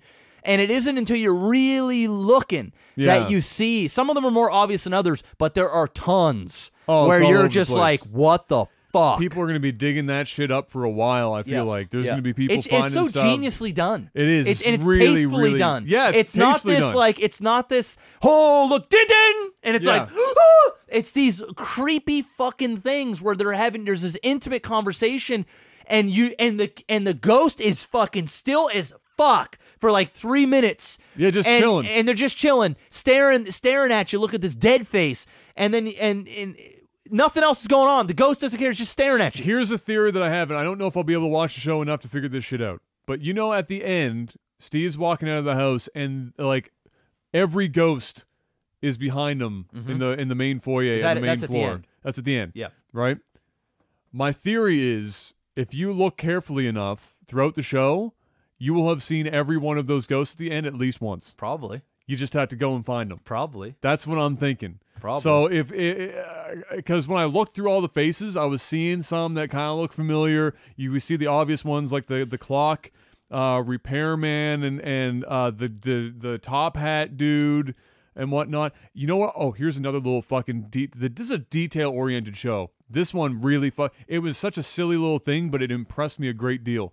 When the dad's downstairs dealing with the mold on the wall, and he finally decides that he's going to break through the wall, the brick. Yeah. Okay, I'm looking at it while he's breaking through it, and I said the first thing out loud I said is I'm waiting for some mortar to fall on the ground before he even hits it, because you're hearing the scraping on the back side of the wall, and I'm like, I'm waiting for some mortar to fall out by itself. And then when I said that, I stopped and looked at it and I said, you know what? That is some sloppy ass fucking mortar. Like some really sloppy fucking mortar. Every joint was out. It's like nobody went by and scraped it off at the end like you do with mortar. You know, you set the brick, you scrape the mortar off. Yeah. It wasn't there. You just set the brick. But what you fucking find out is the dude bricked himself in from the other side. Yes. So that wouldn't have been dressed off. Yes. Somebody fucking thought of that shit when they did. They didn't just put a generic-ass brick wall. Yes. They put one with the mortar that was squeezed out the fucking other side because the dude bricked himself in from the opposite side. Yes. That was the most impressive piece of detail for me in the entire show. Fucking crazy. Somebody thought of that shit. It's genius, dude. It's genius. It's genius. All right, so before we move on, because we got to move on. Yes, of course. Do you want to see season 2 of this show? No. Or do you think it should just stop right there? That's it. Me too. That's it. Me You've too. hit it. You fucking smashed it out of the park. Yeah. I don't want to see spin-offs. No. I don't want to see anything. No. I want anything that exists out of this show to be people theorizing about this shit and trying to figure it out and pick it apart like a puzzle and watch it 1,000 times. They've encapsulated it. Yeah. They hit every fucking actor on the head. Child actors, smashed it. Yeah. Adult actors, smashed it, other than the nitpicky, oops, Theodora didn't cry right in one of the field scenes. No, I'm with you. Like, that's like the closest thing. I'm with you. Everything was so good. I'm with you. It was perfect. Just writers go and make another show. Go and Perfect. make That another I'm story. down. I want to see the Go make director another- and the writers go. Go make another story. Go do some shit. make another series. I'll Yes. go watch it. Absolutely. Stay the hell away from this property. Absolutely. Let it just bath in its glory. Yes. It's one of Netflix's most successful TV shows of all time. It's outperforming almost everything. It's a mega hit. Dude, it's huge. Which is scary because it tells me that they might get greedy and they might go in again. But who knows? Anyway, let's do a quick text support. That's right. We because got some quick tech support. We late. got a little ham with that. Oh, I just realized that I didn't bring it after the computer my laptop restarted. died too. So Give me a hot second here. yeah. So yeah, if you guys are interested, we do have a Patreon. You can head on over patreon.com/LAGTV. It's a new page. There's some new perks and things that are going on. And I would say next week we'll start recording some extra content. All the StarCraft games from the World Vision stuff will be done by next Thursday. And we'll start gathering some StarCraft stuff, maybe get a little retro verses in, and do what we can. So we're ready to start the next chapter of Technical Alpha. We are done. We are done. For all those that didn't want to get spoiled. Sorry, it's just a great show, and everybody should go watch it. If you haven't watched it, please go watch it. Even if you're not into horror, I think you're going to like it. It's really, really well done. We're almost done here, guys. Sorry. It's just the two-factor for Patreon is literally the archaic freaking send an email and verify that way, and it's a little wonky, but cray. But we get it. Here we go. All right, let's get to this main page, and we scroll down, and eventually, it's a good show, Miyagi. You should go watch it. Everyone should be watching. You and the that lady show. Lady Miyagi will enjoy it a great deal. Everyone should be watching that show. All right, here we go. We got her loaded up here. So, hey Jeff, this comes in from Duke. All right. Global warming, a sad reality or a hoax perpetuated by the Chinese? A sad reality. That's exactly right. Yeah. Let's see.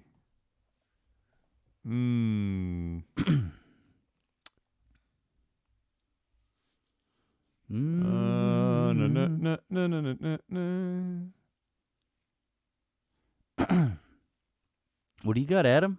Is it that? Well, I'm just reading. I mean, some of these questions are paragraphs, so it's kind of hard to just like blast through them. All right.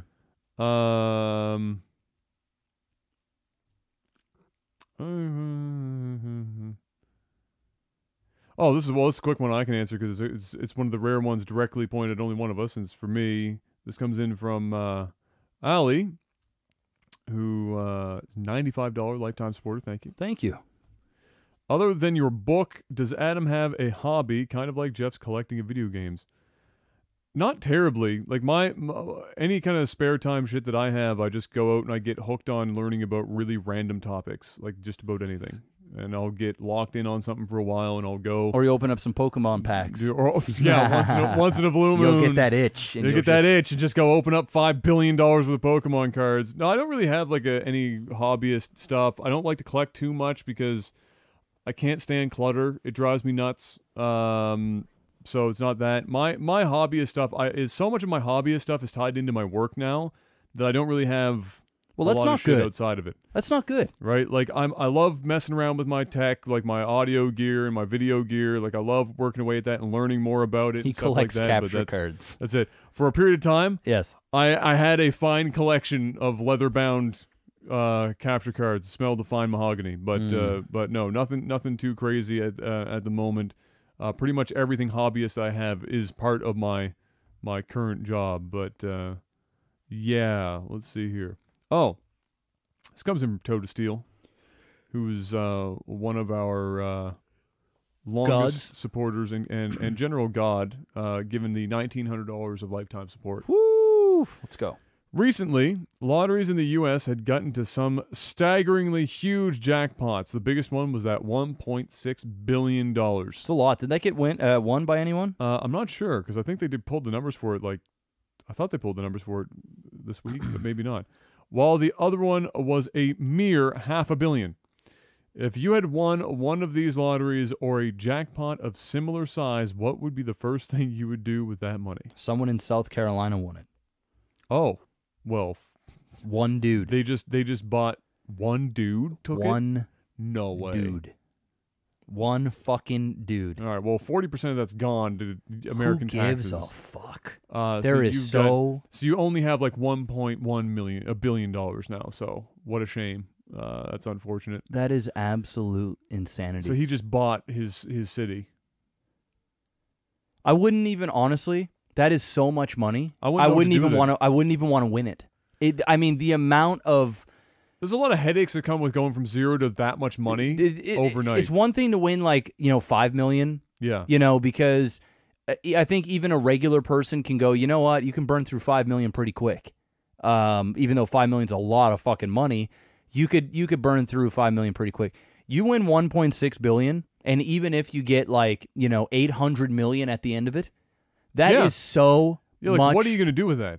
That's insanity money. Well, I mean, because you only can take it so far, right? Maybe you buy yourself a house, and maybe you take it the extra mile and you buy yourself a summer house somewhere, and then you put a certain amount of money away so that you never have to worry about repairs or anything on those two properties ever again. Yes. And then you put a certain amount of money away for your children and grandchildren and great-grandchildren's education. Okay. Done.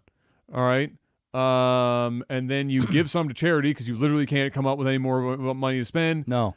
And then you just have a bunch of money sitting around. Yes. You travel, probably. Yes. You do whatever you want for a job because it's no longer about the money. It's about keeping yourself busy and doing something that you enjoy doing. Yeah. And then you just live off of the interest for the rest of your life.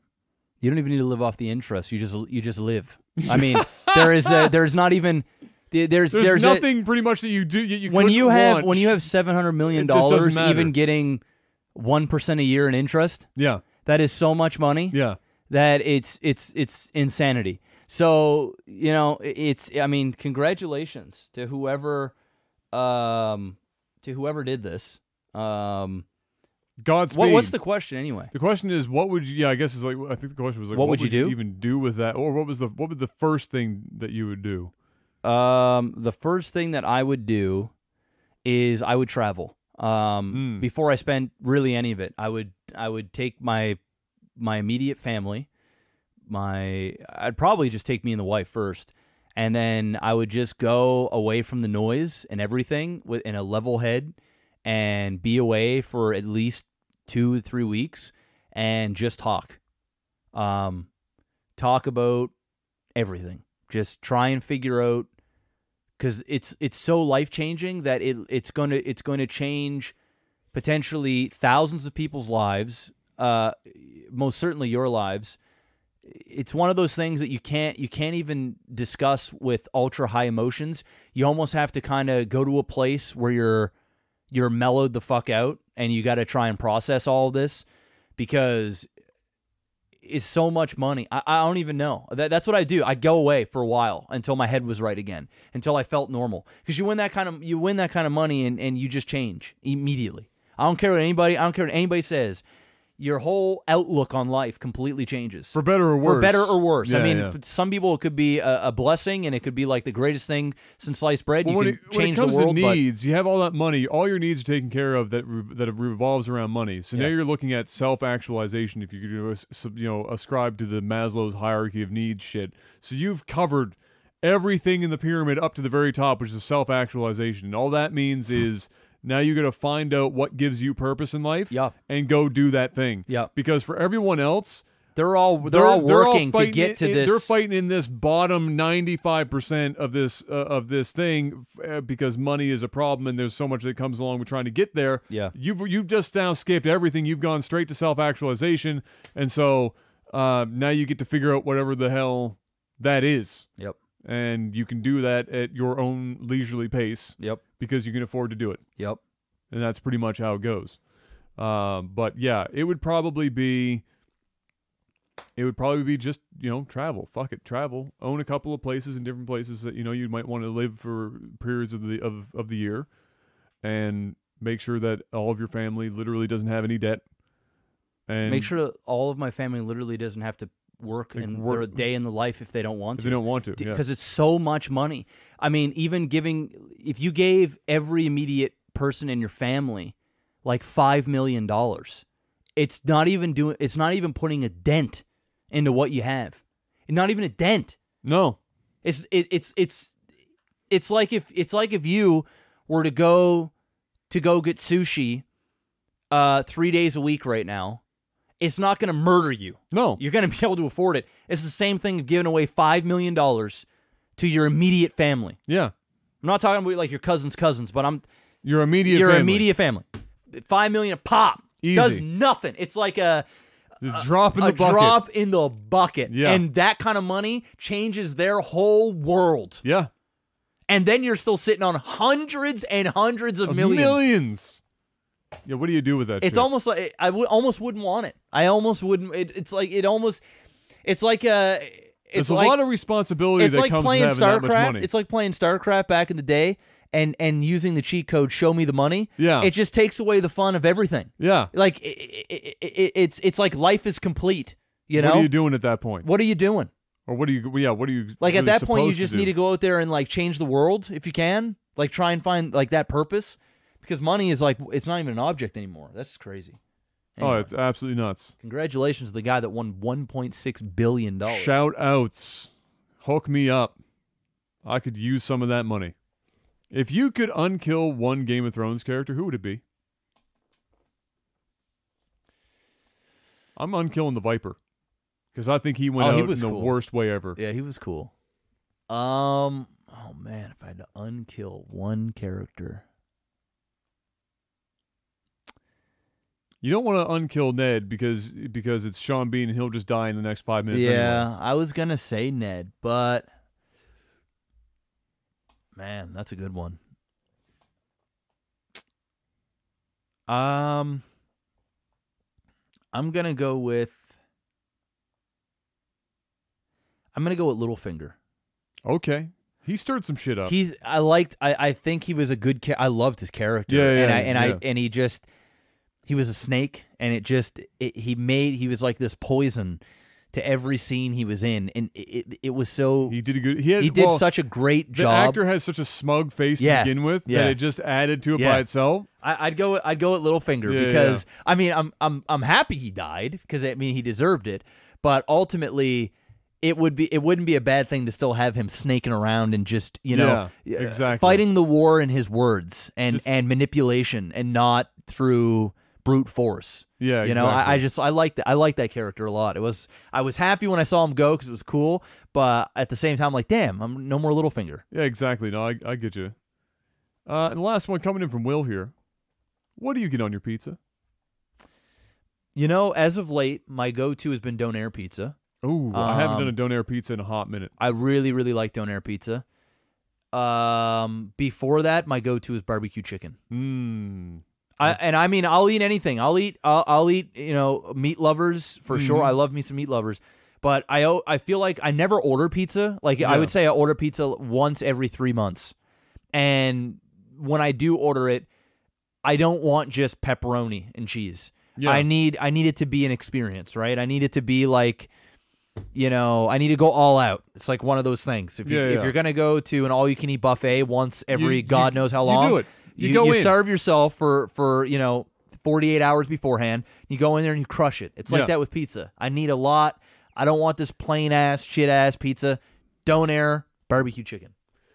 I used to eat a lot of Donair pizza because Costco. I don't know if they still do it, but Costco used to sell. Yeah, like the frozen ones? Some fire Donair pizzas. Yeah, are you talking about the frozen ones you put in the oven? Yeah. They were really fucking and they were dude, enormous. even the sauce was good. Yeah. They came with like everything packages. was good. It was Costco. So everything's good. Yeah. And even mom and dad were like, this shit is so good we even want to have something. So they were getting it quite frequently. Yeah, I got it in on that. I've never been a fan of barbecue chicken though. I can't do it. Barbecue sauce on a pizza weirds me out. Really? It makes me feel real weird. Oh, I like it. It just I like it. It just weirds me out. It's too strong too. And for a pizza. and my chicken on it, I always ask for it to be a little bit more crispy. So like I don't like if you go to Subway and you get like a chicken's sub, and sometimes it's not like cooked enough. It's like a little rubbery almost. That's because it's rubbery because it's like 45% soy. That too. It's not real like chicken. It's not actual chicken. But I like it a little bit crispy. I almost like it if you were to have like a chicken shawarma, or if you go to a Greek place. You want it shredded and then crisped up in the oven. Yes. If you're doing it on pizza, that's the way to do it. For sure. Yeah. Now I want some barbecue chicken pizza, man. Mine, I'm a little bit more pedestrian. My go-to, almost without fail, every single time is pepperoni, green pepper, mushroom, and bacon. That is my go-to. It's a good combo. Every time. It's a good combo. Almost exclusively. Very rarely do I go outside of that. Sometimes I will order donair sauce to go with it, dip it in, because donair sauce is crack. It's so Dude, I want pizza so bad right now. Wow. It's so yeah, I'll take that. That's my go-to. I will also, it's pizza, so like you, I will eat damn near any pizza you put in front of me. Yeah. I'm not really going to sit here and say I'm going to discriminate against some pizza. No. But if I'm ordering it personally, that is my go-to combination. Yeah. So when the boys come over for UFC, I always get that's my thing. I always order the pizzas, and I normally get 2 large donair pizzas, 1 barbecue chicken pizza large, 1 or 2 meat lovers large, and then a pepperoni and cheese, because there's always like one guy. There's always one guy that just wants fucking pepperoni and cheese, right? Sometimes you get the one guy just wants cheese. Yeah. Just cheese pizza. Well, you remember T Diz, he used to get his pizza and then scrape off the cheese everything and then take paper towel and dab it on like the pizza sauce. Because there's too much sauce on it. And you just like eat the bread with very little sauce, with almost nothing on it. Like, man, at what point? Why are you even ordering pizza? And he's like, yeah, man, I always eat a full pizza by myself. I'm like, well, no wonder. It's you're eating dough with some sauce. Yeah, I can do that too. There's absolutely no toppings on your pizza. There's no cheese. There's no salami. There's no meat. You're just eating like 3/16 of some bread. Fuck. But anyway, everybody likes their pizza, dude. I might legitimately. You might get a pizza. I might legitimately because we barely ate anything for dinner. True. At this point, I had some soup. Kayla made some soup. Well, she made stew that was more soupy. No, it was soup. She tried to make stew. You know, the recipe was not good. She put it in a slow cooker. And the potatoes were I guess cooked would be a they were on the scale of cooked to not cooked on 100%. The potatoes were only about 50% of the way there. Yeah. They were only 50% cooked. Yeah, even the carrots and the stew, it was soup. And that was after like 5 or 6 hours in a slow cooker. So that shit is it was unfortunate. So anyway, the dinner was unfortunate. But you know, it was great. It was a great effort. Hey, the broth was good, and the onions that was in it was delicious. Yes, and the meat wasn't bad. No, it's actually not. It was pretty good. Yeah. But I'm so hungry, and I could definitely. Unfortunately, you know, pizza shops on a Thursday are likely not going to make, you know, at 10 o'clock at night, unless you're getting that Spryfield Jesse's, because they're open till 1. Oh, that's so good too. And it pisses off the drivers. So I asked him one night because I ordered it like 12:30 or some shit. I felt bad. Right? You're that guy. I was that guy. But I just ordered a burger. It was like a really simple order. It was like a burger and fries or some shit like that. So it's like whatever, like a 5-minute make for them. It wasn't like a big pizza or some shit. But that driver's salt. The driver's salt. Well, I always tip. Well, he doesn't really care when I tip the driver $5 every time he comes to the door. You should. So that even though he's only driving 45 seconds to my house. Yeah. Just because, you know, he's going out of his way. So, but I asked him, I was like, dude, this is crazy late. I'm so happy I'm about to eat. I'm going to fucking crush this shit right now. Yeah. But how fucking late are you guys really making food? And he goes, as much as it drives me fucking crazy, I can't remember who said it was there, but he's like, he will take orders until 12:59, and so you're there. So technically it's 1, but we're delivering until like 1:30 or some shit because he's taking orders up until. You know what though? That time. That's an entrepreneur right there. That's a fucking entrepreneur. I respect that shit. That is saying, you know what? We're open till 1. Yes. We're not one of these cucking places. No. That is like, you know what? We're cutting it off. 10 o'clock. Time that's to like the close sushi up. place I go to. I mean, they're good to me. Yeah. Because I keep the lights on. Yeah. But, you know, there was a time when I wasn't keeping their lights on, when I was relatively new, that they at lunchtime it closed at 2:30, and if I showed up at 2:15, they were like, we're done, right? And be like, bitch, you close at 2:30.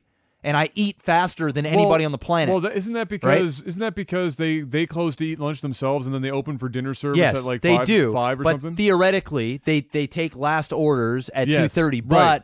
if the restaurant is like dead and there's like nobody in there, they don't care. They don't. They don't care. They don't want your business because they'd rather just have their lunch and prep for the next. Prep for dinner. But Jesse's, by the sounds of it, he don't give a fuck. He's Not like, you know what? Make fuck. that man his Boast Burger and deliver it to him now. Right now, while bitch. It's hot. Or I'm going to get another delivery guy that appreciates his job. He's Rockstar and all of his employees. Absolutely. You're working harder and longer. Crunch time all the time.